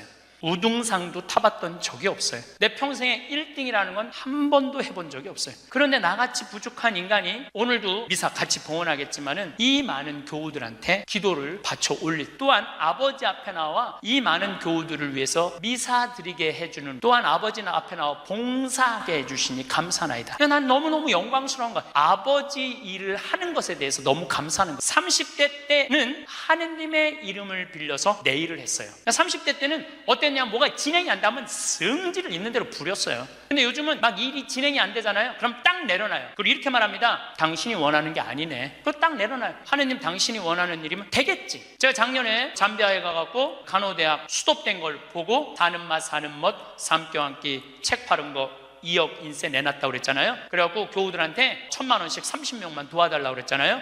그런데 2월 달에 방송에 나갔는데 4월 마지막 주에 2억 8천이 모인 거야. 2달 만에. 내가 한번 모금도 나간 적이 없는데 다 전화해서 마지막 토요일에 내가 하느님한테 이렇게 기도했어요. 하느님 왜 2천만 원이 비냐고. 진짜 그렇게 기도했어요. 진짜. 아니 내가 2억을 내놨으면 당신 3억 내놔야 될 거 아니냐고 그렇게 기도를 했는데, 그날 저녁에 종교도 다른 할머니가 나한테 전화했어요. 신부님 당신이 기도를 하는 중에 내가 돈이 필요할 것 같아갖고 2천만 원 보냈다는 거예요. 2천만 원. 나는 기쁘지 않았어요. 왜 기쁘지 않았냐면 너무 놀랬어요. 하느님이 다 듣고 하느님 왜 2천만 원이 비냐고 그랬더니 그 저녁에 2천만 원을 채워주셨으니, 여러분들 기쁠 것 같아요? 무서울 것 같아요? 무섭죠. 와. 그래서 예수님이 너희들 많은 말 하지 말아라. 아버지가 너희가 필요한 것을 다 알고 계신다. 그래서 내가 기도를 안 한다니까요. 내가 잠비아에 농업대학 세울까? 그랬더니 100억 갖다 줬잖아요. 그래갖고 농업대학 부지가 필요한데 그랬더니 1,000만 평 대통령이 줬잖아요. 어떻게 기도를 해? 생각만 해도 하느님이 이렇게 쏟아주는데 기도까지 해주면 나는 죽어. 이건 기도까지. 근데 나는 어떤 믿음이 있느냐 하면 지천명, 하늘의 뜻을 알아요. 하느님이 원하는 일이면 된다. 그리고 이제 잠비아에 제가 이제 4년을 다니면서 내가 너무너무 놀란 거는 잠비아의 신자가 500만 명이에요. 그리고 내가 다니고 있는 은돌라 교구는 신자가 100만 명이야. 근데 신학교가 없는 거야. 잠비아의 신학생은 지금 480명이 있대요. 근데 기숙사가 없는 거야. 1, 2학년이 철학과 이렇게 다니고 이상하게 하여튼 신학 과정이 있더라고. 그래서 은돌라 교구의 반달 주교님께서 나한테 요청이 왔어요. 우리 여기 잠비아에 신학교를 좀 줘달라고. 근데 그 신학교 짓는 거 어렵잖아. 땅 이미 1,000만 평 있고 10억이면 신학교 짓거든요. 벌써 100억 기증 받았고. 나는 농업대학만 할 생각을 했지 신학교 줘줄 생각을 안 했거든요. 근데 생각해보니까 이거 신학교 짓는 거 이게 정말로 의미 있는 일이구나. 이게 누구의 뜻이냐? 1,000명이라는 거야. 하느님의 뜻이구나. 그래서 요즘 이제 신학교를 이제 설계를 다 끝냈어요. 신학교 설계도 다 끝났어. 그래갖고 짓는데 이제 반달 주교님이 지난 10월 달에 한국에 들어오셨어요. 근데 또 마침 우리 수원교구의 이용훈 주교님께서 그러면은 저도 그렇죠. 우리 수원교구 주교님 이름으로 책임지고 끝까지 져주기로 두 주교님께서 사인을 딱 했어. 내가 그걸 보면서 그래 하느님이 이렇게 역사하시는구나 그런 걸 느끼면서 내 일을 하는 게 아니라 이제 누구 일을 해? 하느님의 일을 해. 하느님의 일을 하니까 내가 책임질 필요 있어요 없어요? 없어. 누가 책임져야 돼? 하느님이 책임져야 돼. 그야말로 내 기도는 배째라야. 줄래면 주고 말래면 말아라. 그런데 잠비아에 이번에 미국 교우들이 20명이 따라왔어요. 그 사연이 기가 막히더라고요. 딸이 수의학과 다니다가 교통사고로 죽은 거야. 보나라는 아이인데 24살인가 6살에. 근데 그 딸 생일날 잠비아에서 보나샘이라고 샘을 판 거예요. 근데 그분들이 그 주교님을 만나더니 우리도 잠비아에 신학교 짓는데 자기네들이 가능한 한 100만 달러 다 모아보겠다는 거예요. 이게 내가 그런 일을 저지르는 게 아니라 하느님이 알아서 하는 거야. 나는 뭐만 해? 심부름만 하는 거야. 또한 아버지 앞에 나와 봉사하게 하시니 감사하나이다. 여러분들 여기 50대신 분들, 50 넘으신 분들 아직도 세상 것에 연연하고 매달린다면 언제 1,000명 하늘의 뜻을 알 거예요. 이제 이 세상 돌아가는 삼라만상 이치 다 할 나이 아니에요. 50이 되면은. 그렇다면은 내가 이 세상에서 하나라도 더 가지고 끝나는 게 아니고 이 세상에서 하느님 보시기 좋은 일을 하고 가는 게 중요하다는 거예요. 욕심을 버리시면은요 여러분들 마음 안에 기쁨이 있어. 저는 요즘 미사 때마다 저 100만 명이 아무 사고 없이 크게 서로 막 경찰이 막 최루탄 물대포 쏘고 이런 일 없이 우리의 의사를 잘 표현하게 해달라고 아무 사고 없이 기도해요. 우리나라 평화를 위해서. 내가 우리나라 평화를 위해서 미사일 지향을 내가 드릴 수 있는 사제가 된다는 거 너무 감사하더라고요. 여러분들도 하느님 아버지 내가 구역장으로 봉사하게 하시니 감사하나이다. 하느님 아버지 내가 성모회장으로 봉사하게 하시니 감사하나이다. 하느님 아버지 내가 반장으로 봉사하게 하시니 감사하나이다. 이렇게 기도해야 돼. 62순이라고 해. 62순. 이순이라는 건 뭐냐면 60이 되면 귀가 편안해야 되는 나이에요. 화가 나지 말아야 돼. 누가 내 욕을 해도 화가 나지 말아야 돼. 근데 60대 분들 막 누가 내 욕을 해. 그럼 뭐라 그래? 이 나를 내가 산전수전 다 겪었는데 날 뭘로 보고 내 욕을 해? 내가 이놈을 뻔때를 보여주리라. 이때부터는 나이를 헛먹는 거예요. 누가 내 욕을 해도 화가 나지 말아야 돼. 내 커피숍 하는 친구가 있어. 이 친구가 해준 얘기예요. 무슨 얘기냐면은 1시에 자기 커피숍에 60 먹은 아줌마 10명이 들어오더래요. 그래갖고 야 커피 한 잔이 6,000원 7,000원이니까 한 7만 원 버나 보다. 근데 아줌마들이 딱 들어와서 한다는 소리가 우리가 지금 대모임을 해갖고 밥을 많이 먹어갖고 배가 불러서 3잔만 시키겠다고. 3잔만 시키더래요. 그랬더니 요즘 리필이 다 되잖아요. 한참 먹더니 리필해달라고 그러더래. 리필. 또 그 큰 컵에다 리필을 다 해준 거야. 그랬더니 다시 오더니 그러더래요. 이거 우리 귀양 리필해준 거 우리 나눠 먹게 잔 좀 더 달라고. 그래갖고 1시부터 3시까지 10명이 3잔 시켜서 온갖 수다 그냥 다 박장대소 하고 막 깔깔거리면서 3잔 값을 내고 나가더래요. 너무 가슴이 아프더래요. 왜냐하면은 전기세도 있고 자리세도 있고 월세도 내야 되는데 저 아줌마들 10명이 들어와서 3잔만 시켜서 먹고 나가. 얼마나 가슴이 아픈지 몰라요. 여러분들 돈이 없으면은 막심 골드 그 150원이야 스틱 커피 그거 10개 사면 1,500원이야. 그럼 보온병 사다가 종이컵 사다가 종이컵은 안 되지만은 그냥 그 앞에 공원이거든. 그거 먹으면 되지. 왜 그 남의 상처를 이걸 뭐라고 하냐면은 나이값도 못한다고 그러는 거야. 늙으려면 어떻게 늙어? 곱게 늙어. 늙으려면 곱게 늙어야 돼. 나이를 먹으려면은 제대로 먹어야 된다는 거예요. 나는 그래서 우리 직원들 장 보러 나갈 때 절대 못 깎게 해요. 돈 못 깎게. 그거 300원 400원 깎아서 뭐해. 우리 직원이 지난번에 그러더라고. 자기가 호박을 사는데 한 푼도 안 깎길래 하나 더 얹어주길래 이거 우리 신부님이 깎지 말라고 그런다고. 나도 농사 짓는 사람이라요. 참 그 농사가 얼마나 어려운데 할머니들이 두릅 따 갖고 나오고 쑥해 갖고 나오는 거 300원 깎는다 200원 깎는다 그러다 안 깎아주면 또 그냥 건너 갖고 사고 돌아다니면서 상처란 상처는 다 주고 다녀. 그리고 나 돈 아꼈다고. 그 정도로 200원 300원 깎고 돈 아낄 정도로 돈이 없으면은 그냥 집에 가만히 앉아 있어. 돌아다니지 말고. 그래서 나이값을 해야 된다는 거예요. 늙으려면 어떻게 늙어? 곱게 늙어야 돼. 그리고 60이 되면은 이순이라는 게 뭐냐면은 누가 내 욕을 해도 화가 나지 말아야 되는 것 뿐만 아니라 이해 안 되는 게 없어야 돼요. 삼라만상 우주 아까 1000명이라고 그랬잖아요. 1000명 안에는 우주 만물의 조화까지 다 알아야 돼. 60이 되면은 이해 안 되는 게 없어야 돼. 신부님도 옷 벗고 나가면 내가 저 신부님 더럽다고 저 신부님 저럴 수 있느냐고 내가 그렇게 안 봤는데 욕이나 하고 돌이나 던지고 그건 나이를 헛먹는 거예요. 그 신부는 얼마나 힘들었겠어. 인생 살면서 자기 맞지도 않는 옷 입고 이러지도 못하고 저러지도 못하고 부모님 상처 줄까 봐 옷도 못 벗고 얼마나 힘들겠어. 그 정도 이해는 돼야지. 60이 돼갖고 옷 벗고 나가면 나는 이해가 안 되네. 저 신부님 왜 옷을 벗고 나갔을까. 그래서 60이라는 건요 정말 아름답기 시작한 나이에요. 저는 60된 여자친구들이 많아요. 진짜로. 근데 60된 분들하고 이렇게 대하면 참 편안해요. 30대, 40대 이 여자들은 불편해. 근데 60만 되면은 아주 편안해. 그리고 60이라고 얼굴이 못생긴 것도 아니야. 이뻐 다. 60은 내가 보기에는 아름답기 시작한 나이에요. 누가 뭐라 그래도 받아들이고 포용할 수 있는 따뜻한 나이가 저는 60이 아닌가 싶어요. 70이 종심소욕 불육이라고 그래요. 뭐라고 하면 70이면 마음을 따른 욕구가 일어나는 마음을 따라도 법에 어긋남이 없는 나이야. 그러니까 내가 한 70 넘은 분이 내가 욕심껏 행동을 해도 그게 법에 어긋나지 말아야 돼.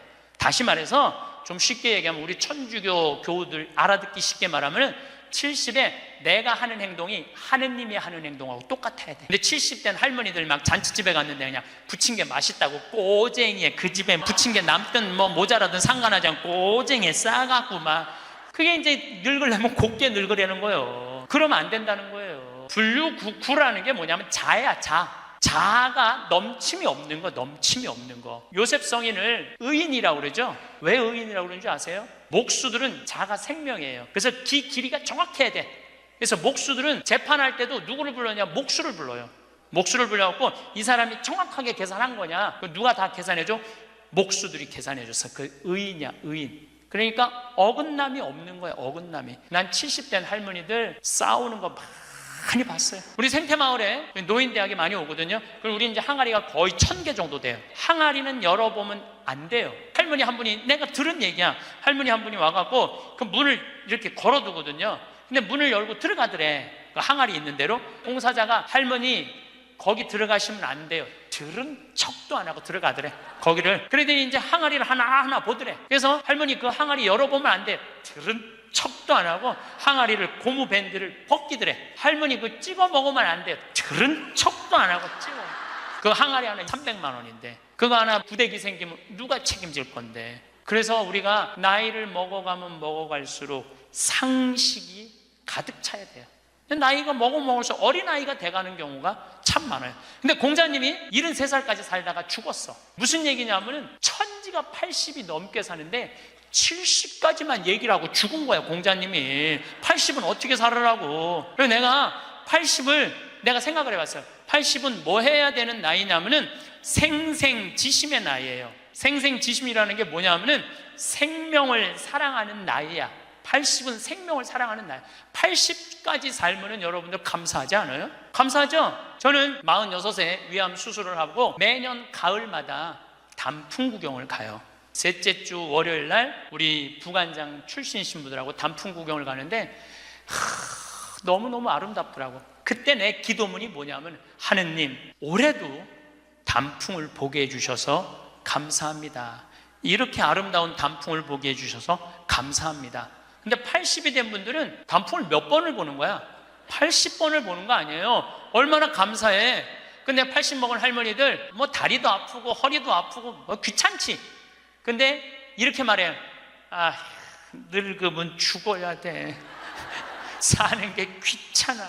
사는 게 재미가 하나도 없어. 내가 인생 살아보니까 믿을 놈 한 놈도 없어. 머리 검은 짐승한테는 잘해주는 게 아니야.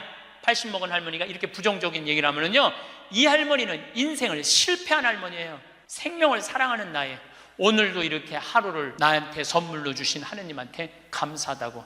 진달래를 보면 이번에도 한 번 더 이 아름다운 진달래를 보게 해주셔서 감사하다고. 단풍을 보면 이 아름다운 단풍을 한 번 더 보게 해주셔서 감사하다고. 살아있음에 대해서 감사하고 생명에 대해서 사랑하는 마음. 요즘 대리임 때 우리 직원들 마니또를 해요.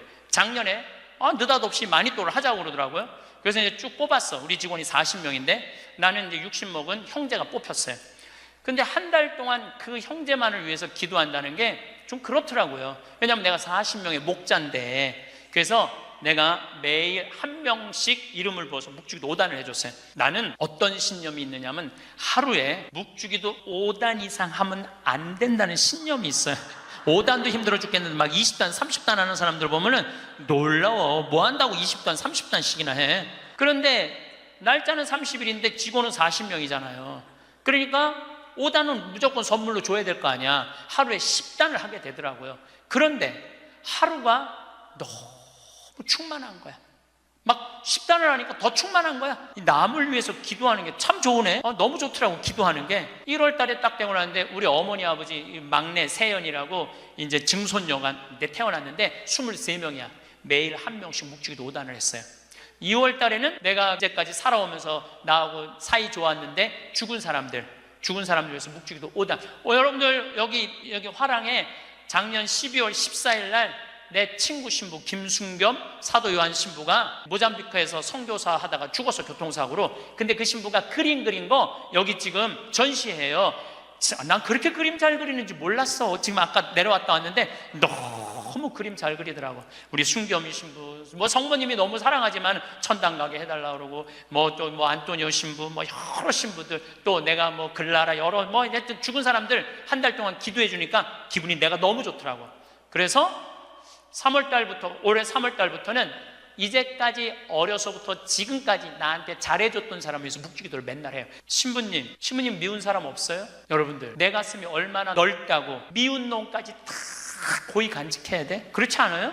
여러분들, 미운 사람 꼭 가슴에 간직해야 돼요? 미운 사람 빨리 빼버리세요. 그리고 어떤 사람만 간직하면 돼? 좋은 사람, 소중한 사람만 하면은 그러게도 우리 인생은 벅차요. 6.25 전쟁 똥구멍이 찢어지게 가난할 때 그때 내 돈 떼어먹고 도망간 놈, 내 상처 준 놈 그냥 기억할 필요가 뭐가 있냐 이거예요. 80이 돼서 이제까지 큰 사고 없이 6.25 넘어오고 그 힘든 거 다 넘어와서 지금 살면은 오늘 하루 밥 세 끼 먹으면 감사하면 돼요. 그래서 80 되신 분들은 입에서 뭐가 나와야 돼? 감사가 나와야 돼. 15에 지우학하고, 30에 립하고, 40에 부록하고, 50에 지천명하고, 60에 이순하고, 70에 불류구하고, 80에 생생지심의 단계에 내가 갔는가? 나는 지금 어떤 단계인가? 나는 뜻도 안 세운 거 아닌가? 뜻도 안 세우고 공부도 안 하고, 또 내가 섰다면은 어떻게 살아가야 될 것인가? 쓴 사람으로서. 그 나는 정말로 욕심 없이 유혹받지 않고 악의 유혹을 받지 않고 정직하게 살아가는, 주님 보시기에 좋게 살아갔는가? 그리고 하늘의 뜻은 내가 알고 있는가? 그리고 마음이 평화롭게 이순하고 있는가? 내가 하는 행동이 하느님이 하는 행동하고 똑같은가? 그리고 생명을 사랑하는 나인가? 그걸 알아야 돼. 그러면은 그런 정도의 사람이 되려고 그러면 공부해야 돼. 신부님, 저는요 신학교 공부했죠, 환경공학 공부했죠, 그 다음에 글 공부했어요. 그래서 저는 한국문인 회원이고 국제 팬클럽 회원이에요. 물론 우리 가톨릭 문인 회원이에요. 그래서 글 쓰는 공부 많이 했어요. 제가 잘났다는 게 아니고 끊임없이 공부하는 걸 게을리하면 안 돼요. 사도 바오로 보통뿐이 아니야. 사도 바오로가 예수님이 30년에 돌아가셨는데 사도 바오로는 35살에 개종을 해요. 5년 동안 천주교 신자를 얼마나 많이 박해했는지 몰라. 집집마다 다니면서 잡아 감옥에다 가뒀어요. 스테파노 죽일 때 옷 들고 있었고, 그리고 다마스커스로 가다가 말에서 떨어지죠. 예수님이 사울아 사울아 왜 나를 박해하느냐. 그리고 35년서부터 45년까지 10년 동안 돌을 닦아요. 돌을. 그리고 바오로 사도는 안티오키아 교회를 바르나바 사도하고 세우면서 46년부터 1차 선교, 2차 선교, 3차 선교, 4차 선교, 마지막 로마까지 가는, 그래갖고 64년에 죽어요. 그러니까 거의 60살 정도, 30년 동안 하느님 일 하다가 죽어. 33년 정확하게 33년. 내가 신학교 때 이런 거 몰랐어요. 요즘 공부하면서 알아. 공부하면서 너무 재밌더라고. 신부님은 팔자가 좋아갖고 대학 다니고 싶으면 대학 다니고, 대학원 다니고 싶으면 대학 다니고, 그 다음에 무슨 교수한테 글 배우고 싶으면 글 배우고. 신부님 팔자가 좋죠. 여러분들, 내가 팔자가 좋은 게 아니에요. 여러분들도 얼마든지 배울 수가 있어. 내가 지금 왜 이 핸드폰을 들고 왔다 갔다 하느냐면은 여기에 대학이 들어있어요. 여기 유튜브를 통해서 모든 교수들 강의를 다 들을 수 있어요. 역사를 배우고 싶으면 역사를 치면 나오고, 철학을 배우고 싶으면 철학을 나오고, 성서를 치면 성서가 나오고, 그냥 너무너무 많아. 휴대폰에 이거 맨날 메시지하고 전화 받는 걸로 하지 말고, 신부님 이거 어떻게 찾아요? 손자들한테 해달라고 그래. 이렇게 얘기하세요. 얘야, 나 소크라테스 변론이라는 거 듣고 싶은데 이거 좀 내가 누르면 바로 나오게 해줘라. 그럼 걔 그거 찾아서 걔도 공부해. 맨날 게임만 하다가 할머니가 이거 좀 깔아달라고 그러면 걔 기가 막히게 깔아줘요. 누르면 나와. 누르면. 결국은 내가 서야 돼. 내가 깨우쳐야 돼. 배우고 익히니 이 또한 기쁘지 아니한가? 라는 우리 공자님 말씀대로 저는 여러분들이 공부했으면 좋겠어요. 공부를 하면은요, 소크라테스 말씀처럼 지식은 덕으로 가고 덕은 곧 행복으로 이어진다는 거예요. 그래서 열심히 공부하셔서 조금 더 성숙한 사람으로 변화돼 나갔으면 좋겠어요. 감사합니다. 황창현 신부님의 강의가 어떠셨나요? 마음이 예쁜 사람일수록 모두를 사랑하려 하기 때문에 마음의 상처를 많이 받는다고 합니다. 마음이 동그란 사람은 가슴에 구멍이 나 있는 사람이 많다고 하지요. 그래서 동그란 사람은 삐죽한 사람을 만나지 말아야 합니다. 삐죽한 놈은 찔러도 피 한 방울 안 나오는 별난 놈을 만나게 해주면 됩니다. 나를 소중히 대해주는 사람과 함께하기에도 모자란 인생입니다. 오늘부터는 나를 힘들게 하는 사람과는 멀리하고 만났을 때 마음이 편안하고 행복해지는 사람과 함께하세요. 이상으로 책틀맨이었습니다. 지혜를 쌓는 당신의 오늘이 아름답습니다. 더 좋은 영상으로 찾아뵙겠습니다. 우리가 가장 가까이 있는 사람한테 가장 상처 주는 말을 참 많이 하는 것 같아요. 여성은 참 신비한 존재. 여자는요, 생리를 하고 난 다음에 1일부터 18일까지 점점 기분이 좋아진대요. 18일서부터 21일 사이까지는 기분이 최고래, 최고. 근데 21일부터 기분이 나빠지기 시작해. 생리할 때 되면 완전히 그 여자가 아니야. 원래 생각했던 그 여자가 아니야. 완전히 새로운 완전히 짐승이 하나 나와갖고 이상한 행동을 하는 거예요. 남편이 바람 펴 그러면 저도 그랬어요. 참고 살으라고. 좀만 참으면 죽으니까 그냥. 죽으니까 참고 살라고 그랬어요. 그 옛날엔 더 했죠.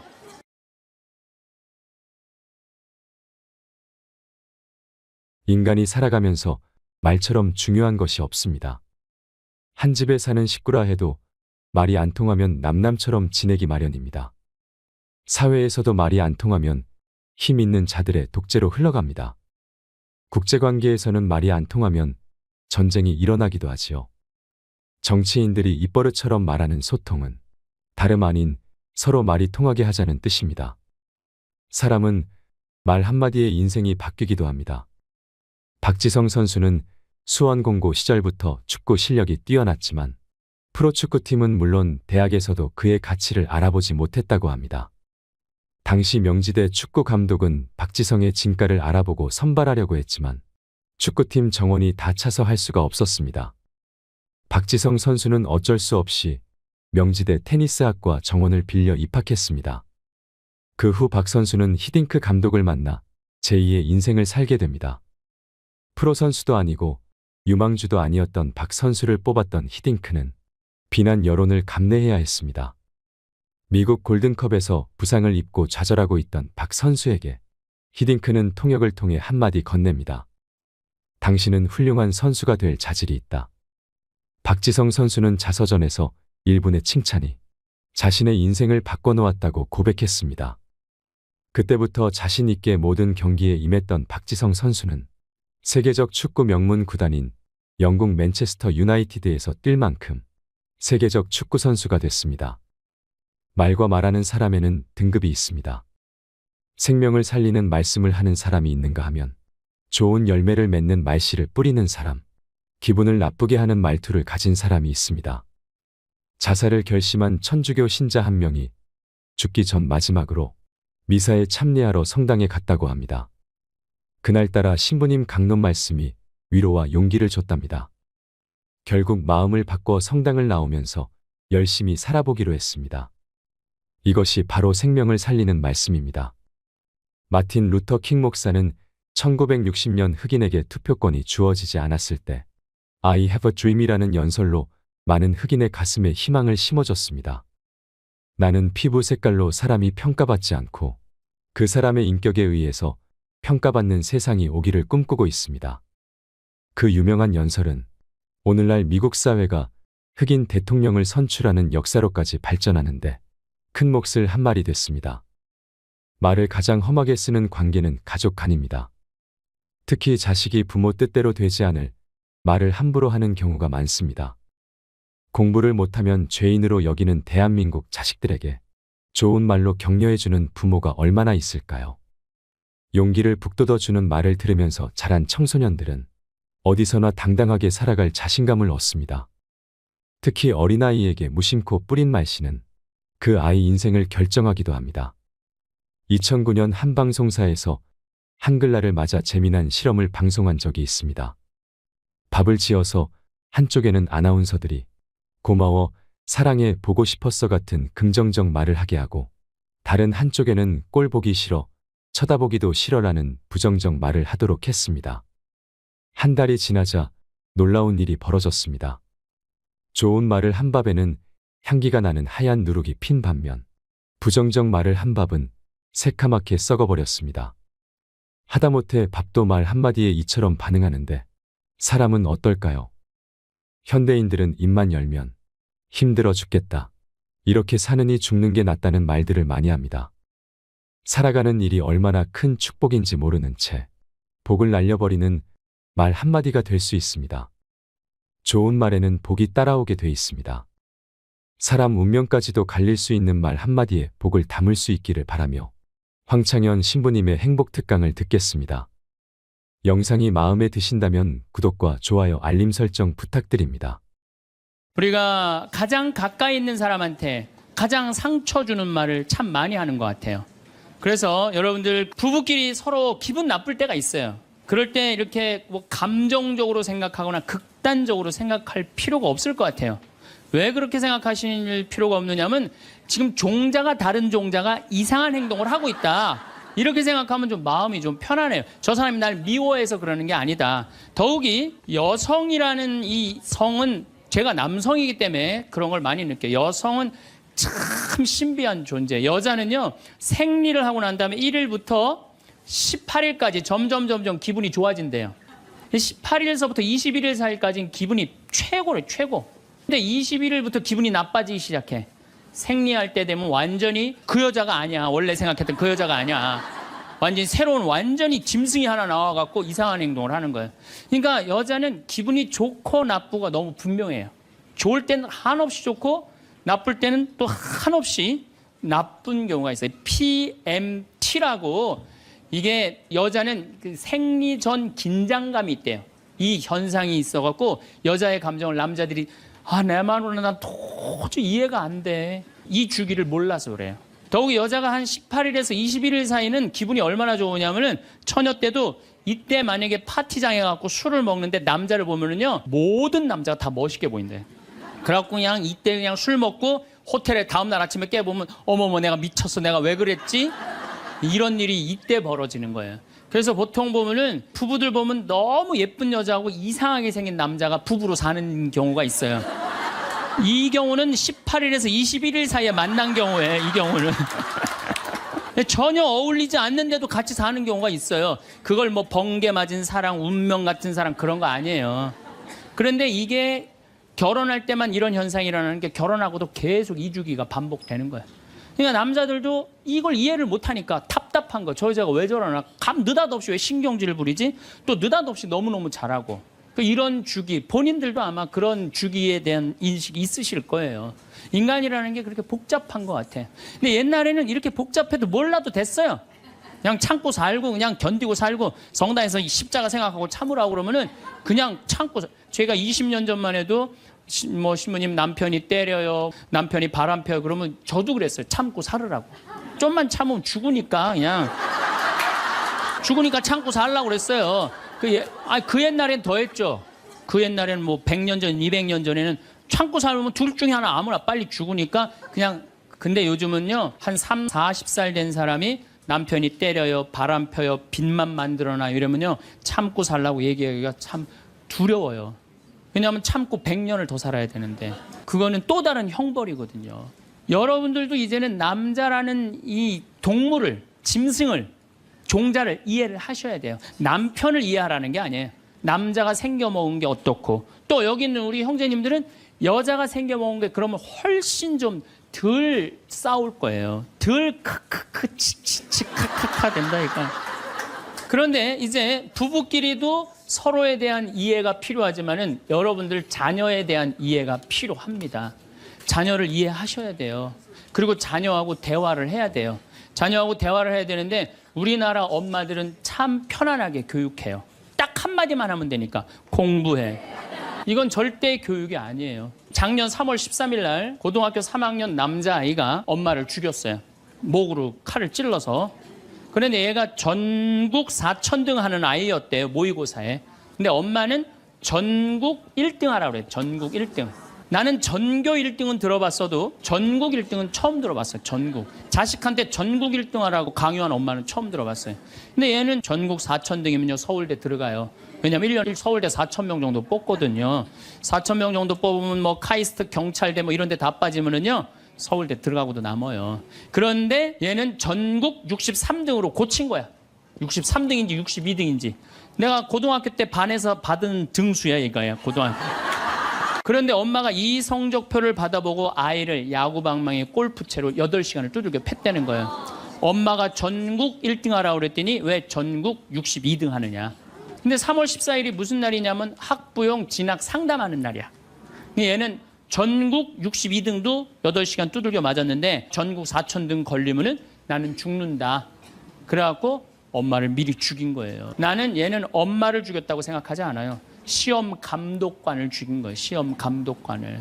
근데 우리는 자녀들한테 왜 공부해야 되는지, 인생에 대한 철학, 삶의 진리 이런 얘기 전혀 하지 않아요. 그냥 무조건 공부하라. 무조건 공부하라 그래. 그러니까 애들이 왜 공부해야 되는지도 모르고 부모가 하라고 그러니까 지겨워도 하는 거예요. 그러니까 부모가 지겨운 거예요. 부모가 지겹고 부모하고 말을 섞기 싫고. 여러분들 맨날 초등학교 이제 한 5학년만 되면은 남편이 맨날 술 먹고 들어와. 남편이 요즘 경기가 안 좋아갖고 400만 원을 버는데 150만 원밖에 못 벌어. 그래갖고 남편이 걱정이 돼갖고 맨날 술을 먹고 들어와요.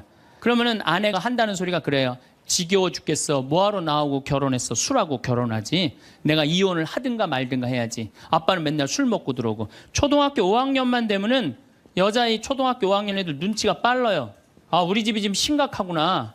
엄마 아빠가 곧 이혼하면 나는 엄마하고 살아야 될까 아빠하고 살아야 될까 고민해요. 아빠가 밤 10시에 술이 취해갖고 들어왔어. 그래도 딸이라고 아빠 오셨어요? 아빠가 한다는 소리가 우리 딸 이리 와. 아빠가 안아줄게. 걱정하지 말고 넌 들어가서 공부해. 이 아빠가 다 알아서 할게. 아니 엄마는 이혼한다는데 뭘 다 알아서 한다는 거야. 근데 엄마는 지겨워 죽겠어. 내가 이혼하든지 말든지 이런 소리 하면요.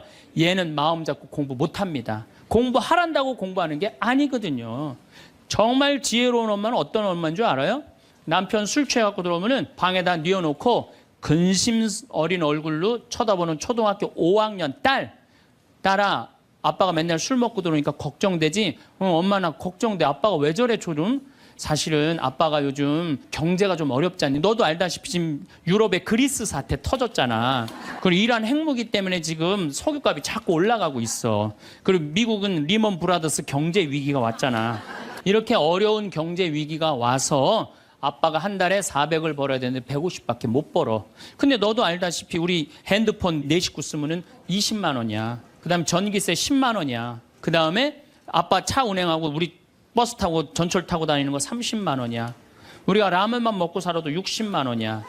네 학원비, 동생 학원비 50만 원 들어가. 그러고 난 다음에 우리 아파트 부금 100만 원 들어가. 한 달에 최소한 250은 있어야 되는데 150밖에 6개월 동안 아빠가 지금 이렇게 우리 집이 마이너스야. 그래서 아빠가 저렇게 근심 걱정이 돼서 저렇게 술을 먹고 들어오니 네가 좀 이해를 해줬으면 좋겠다. 이렇게 말하면요, 얘는 방에 들어가서 고민해요. 우리 집을 위해서 내가 도대체 뭘 해야 될까?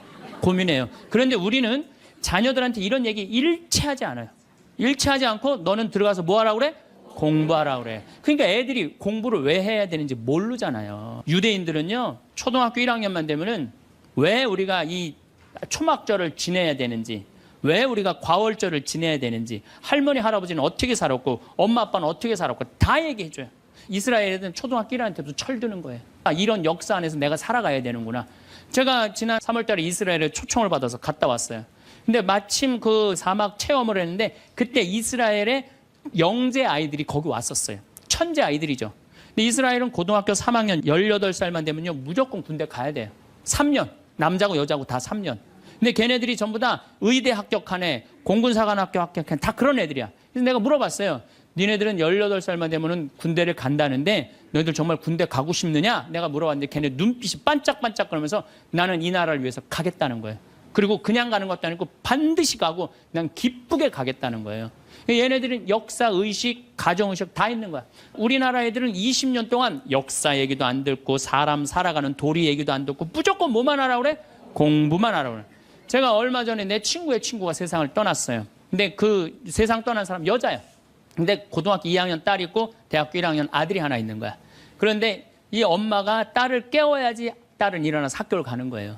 근데 10시가 됐는데 엄마가 안 깨운 거야. 엄마가 왜 나를 안 깨웠지? 10시가 됐는데 부엌에 가보니까 심장마비로 죽은 거예요. 심장마비로 죽었는데 아들이 이제 올라왔죠. 지방대학 다니면서. 아들이 올라왔는데 아들이 장례 때 하나 울질 않더래요. 우리 친구가 가서 보니까. 그리고 그냥 슬퍼하질 않더래요. 그런데 장례하는 날 아빠한테 그러더래요. 아빠, 나 내일 MT가 있는데 나 그거 꼭 가고 싶은데 나 어떻게 하면 좋으냐고. 나 내일 MT 가게 해달라고 그러더래요. 철이 안 들은 거죠. 그런데 여러분들, 얘가 철이 왜 없을까요? 누가 이렇게 철없이 키웠을까요? 부모가 철없이 키운 거예요. 뭐 하라고 그런 거야? 공부하라고 그러는 말 외에는 한 얘기가 없는 거예요. 공부하라는 얘기. 우리 집에 형제가 4형제예요. 근데 우리 둘째 형이 머리가 나빠요. IQ가 99에. 난 126인데. 근데 우리 둘째 형이 중학교 1학년 때 어느 날 갑자기 공부를 잘하는 거예요. 반에서 1, 2등을 하는 거예요. 그리고 좋은 고등학교 가고 좋은 대학 나와서 대기업 하고 요즘 아주 그냥 번듯한 회사의 사장이에요. 그래서 내가 3년 전에 형한테 물어봤어요. 형은 IQ가 자기 항상 그러니까 난 99밖에 안 된다고. 형은 IQ가 99밖에 안 되는데 왜 이렇게 공부를 잘하고 사회에서 이렇게 정말로 남들 부러워하는 자리까지 올라갔느냐고. 근데 형이 이런 말씀을 저한테 하더라고. 형이 신부님, 내가 중학교 1학년 때 아버지가 큰 간 수술을 했어요. 난 초등학교 4학년 때 기억나요. 아버지 병원에 가면 천도복숭아 따먹었던 거 기억나요. 그리고 아버지가 퇴원을 하고 다음날 허리를 구부리고 출근을 하시더래요. 근데 우리 형이 보니까 어머니가 그랬대요. 여보, 며칠 쉬었다가 나가라고. 그렇게 허리를 구부리고 어떻게 출근을 하느냐고. 근데 아버지가 그러더래요. 나는 내 자식 먹여 살리고 공부시키려면 오늘부터 나가야 된다고. 그 일주일 동안 99짜리 IQ가 지켜본 거예요. 지켜보면서 자기가 그런 생각을 했대요. 내가 저 아버지를 위해서 해야 되는 건 공부다. 그래갖고 이 99 IQ가 코피가 터져가면서 공부를 한 거예요. 근데 그 아들은 내가 봐도 그때부터 효자인데 지금까지도 효자예요. 왜? 부모의 삶에 동참했기 때문에. 여러분들은 자녀를 여러분들의 삶에 얼마나 동참시키세요? 어제 내가 평창에서 강의를 했는데 할머니 한 분이 평생 한 번도 그런 얘기 안 했대. 자식한테 먹여주고 재워주는 거 외에는 한 게 없다는 거예요. 여러분들, 개는요 10마디 알아듣는데요. 기다려, 앉아, 손, 엎드려, 이 정도 알아듣는데요. 그리고 원숭이는 한 30마디 알아듣는데 자기네들끼리도. 사람은 적어도 하루 한 집에서 살면서 10,000마디는 해야 된대요. 근데 우리가 자녀들한테 무슨 얘기해? 일어나, 밥 먹어, 학교 가, 숙제, 공부해, 시험은 10마디 정도밖에 안 한 거야. 20년 동안. 하느님을 사랑하는 거, 사람을 사랑하는 거, 살아가면서 사람의 도리, 우리 집안의 내력, 그런 얘기 생전 안 하는 거예요. 생전. 내가 어떤 고민을 하는지, 내가 어떤 갈등 속에서 사는지, 아빠하고 어떤 추억이 있는지 그런 거 전혀 모르는 거예요. 밥만 먹여주는 부모. 그러니까 10마디 이상 안 한 거예요. 그냥 내가 자녀를 키우면서 계속 들어가서 공부해 10마디 이상 안 한 이 집은 무슨 집이냐? 개 같은 집이에요. 개 같은 집. 사람 집이 아니에요. 사람 집이 아니에요. 다정한 대화를 할 수가 없는 거야. 그러니까 우리 이 둘째 아들은 정말 그때부터 지금 나이가 50이 넘었는데 아직까지도 효자예요. 나보다 신부가 됐으면 더 잘 살았을 거예요. 둘째 형이. 근데 큰형은 이제 우리 어머니 아버지가 이제 휴가를 이제 우리 생태마을, 요즘은 이제 거의 못 오시는데 휴가를 오면 이제 누나, 큰아들, 둘째 아들이 돌아가면서 모시고 와요. 근데 이제 큰아들도 자기도 조그만 공장을 하는데 바쁘니까 바쁜 와중에 어머니, 아버지 모시고 오는 거 아니에요. 오다가 어머니가 아이고 얘야 묵주를 까먹었다 그러면 신경질을 부린대요. 바빠 죽겠는데 어떻게 하라고 그러냐고. 지금 일주일만 손가락으로 하고 오라고 그냥 그런데요. 근데 둘째 아들은 어머니가 평창에 오다 얘야 묵주를 까먹었다 그러면 둘째 아들은 그런데 우리 어머니가 저한테 해준 얘기예요. 어머니 걱정하지 마세요. 톨게이트 앞에서도 그런데 어머니 걱정하지 마세요. 차 돌리면 되죠 뭐. 그리고 그 차를 돌려갖고 30분 동안 집에 가서 그 묵주를 찾아서 모셔다 드린다는 거야. 그러니까 부모가 불편한 게 싫은 거야. 왜? 이 자식은 중학교 1학년 때부터 누구의 삶에 동참한 거야? 부모의 삶에 동참한 거야. 여러분들은 자녀들을 언제부터 삶에 동참시켰어요? 부모가 속이 썩는지 아빠가 힘든지 고통스러운지 그런 건 하나도 얘기 안 하잖아요. 그리고 너는 뭐만 하면 돼? 공부만 하면 되는 거야. 저는 요즘 우리 사회가 지금 굉장히 거칠다 그래요. 왕따, 그다음에 학원 폭력, 성폭력, 충격적인 사건들이 많이 벌어지잖아요. 내가 보기에는 이거는 다 집안에서 말이 안 통해서 그래. 부모가 진리를 애들한테 알려줘야 될 거 아니야. 진리를. 그리고 하느님의 사랑도 알려줘야 되고. 근데 그런 얘기 생전 안 하는 거예요. 저는 요즘 무슨 대책 막 낼 때 정말로 한심해요. 그런 대책으로는 해결이 안 돼요. 저는 중학교 때 성당을 이틀 갔어요. 토요일 날, 일요일 날. 뭐 이틀 간 게 아니라 6일이면 6일 다 갔죠. 7일이면 7일 다 갔어요, 성당. 매일 가서 성당 살았어요. 그 성당 가면은 매일 교리 배우고 거룩한 것 배우고 진리 배우고 사람 사랑하는 거 배우고 사람 배려하는 거 배우고 그랬잖아요. 학원이 무슨 학원이야. 토요일 날에는 맨날 친구들하고 이 순교자 성월에는 유대철 내가 그때 주인공 됐었어. 유대철 연극하고 성탄 때는 또 저기 뭐 성가 연습하고 문학적으로 심성적으로 신앙생활을 했을 때는 아이들이 거룩하고 그중에 또 뭐 신학교 간 뭐 학사님 있으면 그 학사님 너무너무 부러우면 나도 한번 신부로 살아볼까. 또 수녀원 간 사람 있으면 또 이 여자아이들도 나도 저렇게 아름다운 수도자로 살아볼까. 그런 문화가 있었다고요. 근데 우리 천주교만 그런 게 아니라 자라보면 교회 다니는 애들 절에 다니는 애들 다 그렇게 자랐어요. 그러니까 심성이 예쁘게 자라는 거죠. 근데 요즘 애들은 뭐만 해요? 공부만 해요. 그러니까 심성이 예쁘게 자랄 수가 없는 거예요. 아무리 대책을 발표해봐요. 소용이 없는 거예요. 그래서 나는 진짜 똑똑한 정치인이라면은 토요일 날, 일요일 날 신앙생활 하게 해야 돼요. 똑똑한 정치인들이라면. 그 문화생활 하게 해야 돼, 애들이. 절대 공부를 하면 안 돼요. 토요일 날, 일요일 날은.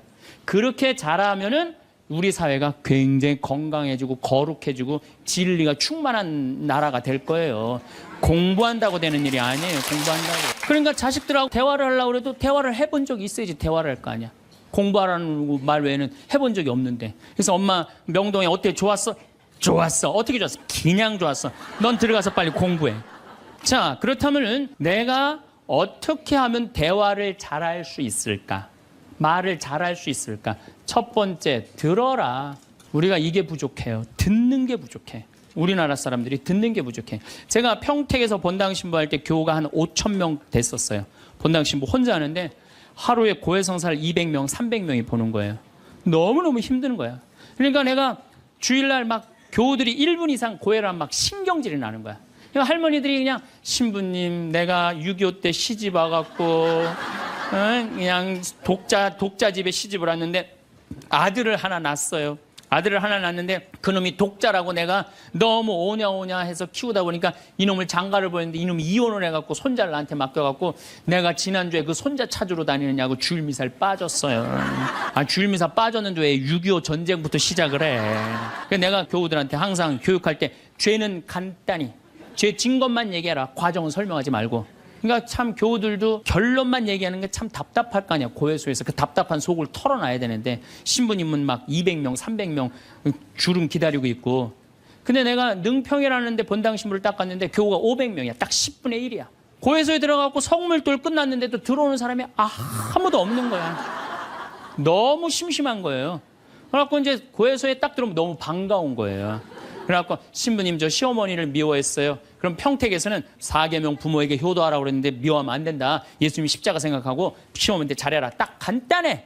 그렇게 했는데 능평에서는 이 자매 나가면 이제 아무도 안 들어오니까 왜 시어머니를 미워하는데요? 아이 뭐 내가 시집을 왔더니 그냥 손자하고 그냥 고모하고 그냥 남편만 하고 나는 그냥 완전 식모 취급하고 친정에도 못 가게 하고 아유 그러면 안 되지. 그 시어머니 며느리한테 밥 얻어먹으면서 정신 나간 시어머니네. 그러면은 그 자매가 신이 나는 거지. 신이 그것뿐만 아니라 내가 혼수 살림 얼마나 구박을 많이 받았는지 몰라요. 그러면은 내가 이제 아유 정말 늙으면 그거 정말 다 그래. 하여튼 자매님 참 그런 집에서 힘들게 산다. 그러면 막 눈물 콧물 흘려가면서 시어머니 욕을 바가지로 해요. 그러면서 자매가 신부님 이렇게 시어머니 욕해도 되느냐고 걱정하지 말라고 여긴 비밀이 지켜지는 데니까 걱정하지 말라고. 그러니까 한 20분 정도 막 시컷 시어머니 욕하면은요. 대부분의 며느리들이 뭐라 그러냐면 신부님 꼭 시어머니가 있어서 불편한 것만은 아니에요. 시어머니가 애도 봐주고 반찬도 이런 거 저런 거 해줄 때는 나 너무너무 좋아요. 아 그런 것도 있어요. 예. 신부님 이번 사순절을 맞이해서 내가 우리 성가정 만들려니까 내가 시어머니한테 내가 잘할게요. 아유 뭐 잘하면 좋죠. 반찬도 맛있게 하고 한 번 더 웃으면서 얘기할게. 아유 훌륭하십니다. 나는 한 게 아무것도 없어. 아유 그러느냐고. 그러면 자기가 고해하고 자기가 훈화하고 자기가 보속하고 자기 결심까지 다 해서 다 하기가 나가. 응. 말은요 들어주기만 하면 돼요. 여러분들 친구들하고 뭐 좀 상담할 때 지적질할 필요 하나 없어요. 나이 50, 60 넘어갖고 너 그러니까 네가 그 꼴로 사는 거야. 그러면 그 자기 속 얘기하는 사람이 너 그러니까 그 꼴로 사는 거야. 그럴 때 아유 맞아 내가 그래서 내가 이 꼴로 사나 보다. 그럴 것 같아. 기분 나빠할 것 같아요. 당연히 기분 나빠하죠. 당연히. 우리 집에 많은 그 중고등학교 학교 다니기 싫어하는 애들을 데리고 와요. 요즘 내가 바빠서 거의 상담을 못 하는데 데리고 오면은 얘가 학교를 안 간다는 거예요. 중학교 2학년, 3학년 애가 학교를 관두겠다는 거예요. 그러면 내가 많은 경우 상담을 하면은 거의 90%는 그랬던 것 같아요. 너 학교 많이 다니기 싫으니? 네, 다니기 싫어. 그럼 관둬. 뭐 다니기 싫도. 아, 신부님한테 다니라고 설득하러 데리고 왔는데 신부님이 뭐라 그래? 나는 이제 그렇게 마음 먹고 애가 오는 거예요. 저 엄마가 날 저기까지 데려간 거는 나를 학교를 다시 다니게 설득을 시키려고 저 신부를 만나게 해주는구나. 근데 내가 관둬. 뭐하러 다녀? 내가 엄마한테 자세히 얘기해 줄 테니까 너 관둬. 근데 왜 다니기 싫은데 이거 이유가 뭐야? 그럼 공부도 따라가기 힘들어. 그래, 맞아. 한번 따라지면 그거 못 따라가. 너 있잖아. 너는 머리로 살 놈이 아니라 내가 보기엔 몸으로 살 놈이다, 너. 너 우리 생태마을에 와갖고 농사나 져라. 그러면 이제 자기 친구 얘기, 부모한테 섭섭한 얘기 다 해요. 그럼 아, 얼마나 힘들었겠니. 수업 시간에 조는 이유가 있지. 이해를 해야지 알아서 볼 거 아니야. 이해도 안 되는데 눈 뜨고 쳐다보고 있는 거 쉽지 않지. 심히 그거 어떻게 알았냐. 다 내가 옛날에 해봐서 알아. 한 1시간 동안 얘 공감, 동감 해주고 고개만 끄덕여주면요. 얘네들이 거의 끝날 때 뭐라 그러는지 알아요? 신부님 막 그래도 아무리 생각해봐도 중학교는 졸업해야 될 것 같아요. 아니야. 중학교 졸업할 필요 없어. 나중에 네가 철 들으면 졸업해도 돼. 자퇴 그냥 하는 걸로 하자. 아니에요, 신부님. 중학교 졸업하는 게 나을 것 같아. 그래? 그러면 가서 한번 다녀봐. 다니다 힘들면은 꼭 나한테 얘기하면 내가 꼭 엄마한테 얘기해 줄게. 그래서 중학교, 고등학교, 대학 졸업한 애들 많아요. 아직도 연락하는 애들이 많아요. 신부님 감사하다고. 황창현 신부님의 행복 특강 잘 들으셨나요? 정말로 우리는 가장 가까이에 있는 사람한테 가장 상처를 주는 말을 하는 것 같습니다. 황창현 신부님은 내가 기분 나쁜 일이 있을 때 감정적으로 생각할 필요가 없다고 말씀하십니다. 그냥 나와 다른 사람이 이상한 행동을 하고 있구나 생각하면 마음이 좀 편안해진다고 합니다. 저 사람이 날 미워해서 하는 게 아니라고 생각하면 훨씬 낫다고 하지요. 여러분도 이 말에 동의하시나요? 생각보다 인간이라는 게 그렇게 복잡하지는 않습니다. 황창현 신부님께서는 이해 없이 무조건 참고만 살면, 특히 몇십 년을 더 참고 살아야 한다면 더 큰 형벌이기에 이제부터라도 남자와 여자의 종자를 이해하는 것이 중요하다고 하십니다. 그러면 훨씬 덜 싸울 수 있습니다. 여러분 오늘도 행복하셨으면 좋겠습니다. 사랑하는 가족들과 사이좋게 지내시길 바라며 더 좋은 영상으로 다시 찾아뵙겠습니다. 이상으로 책틀맨이었습니다. 지혜를 쌓는 당신의 오늘이 아름답습니다. 더 좋은 영상으로 찾아뵙겠습니다.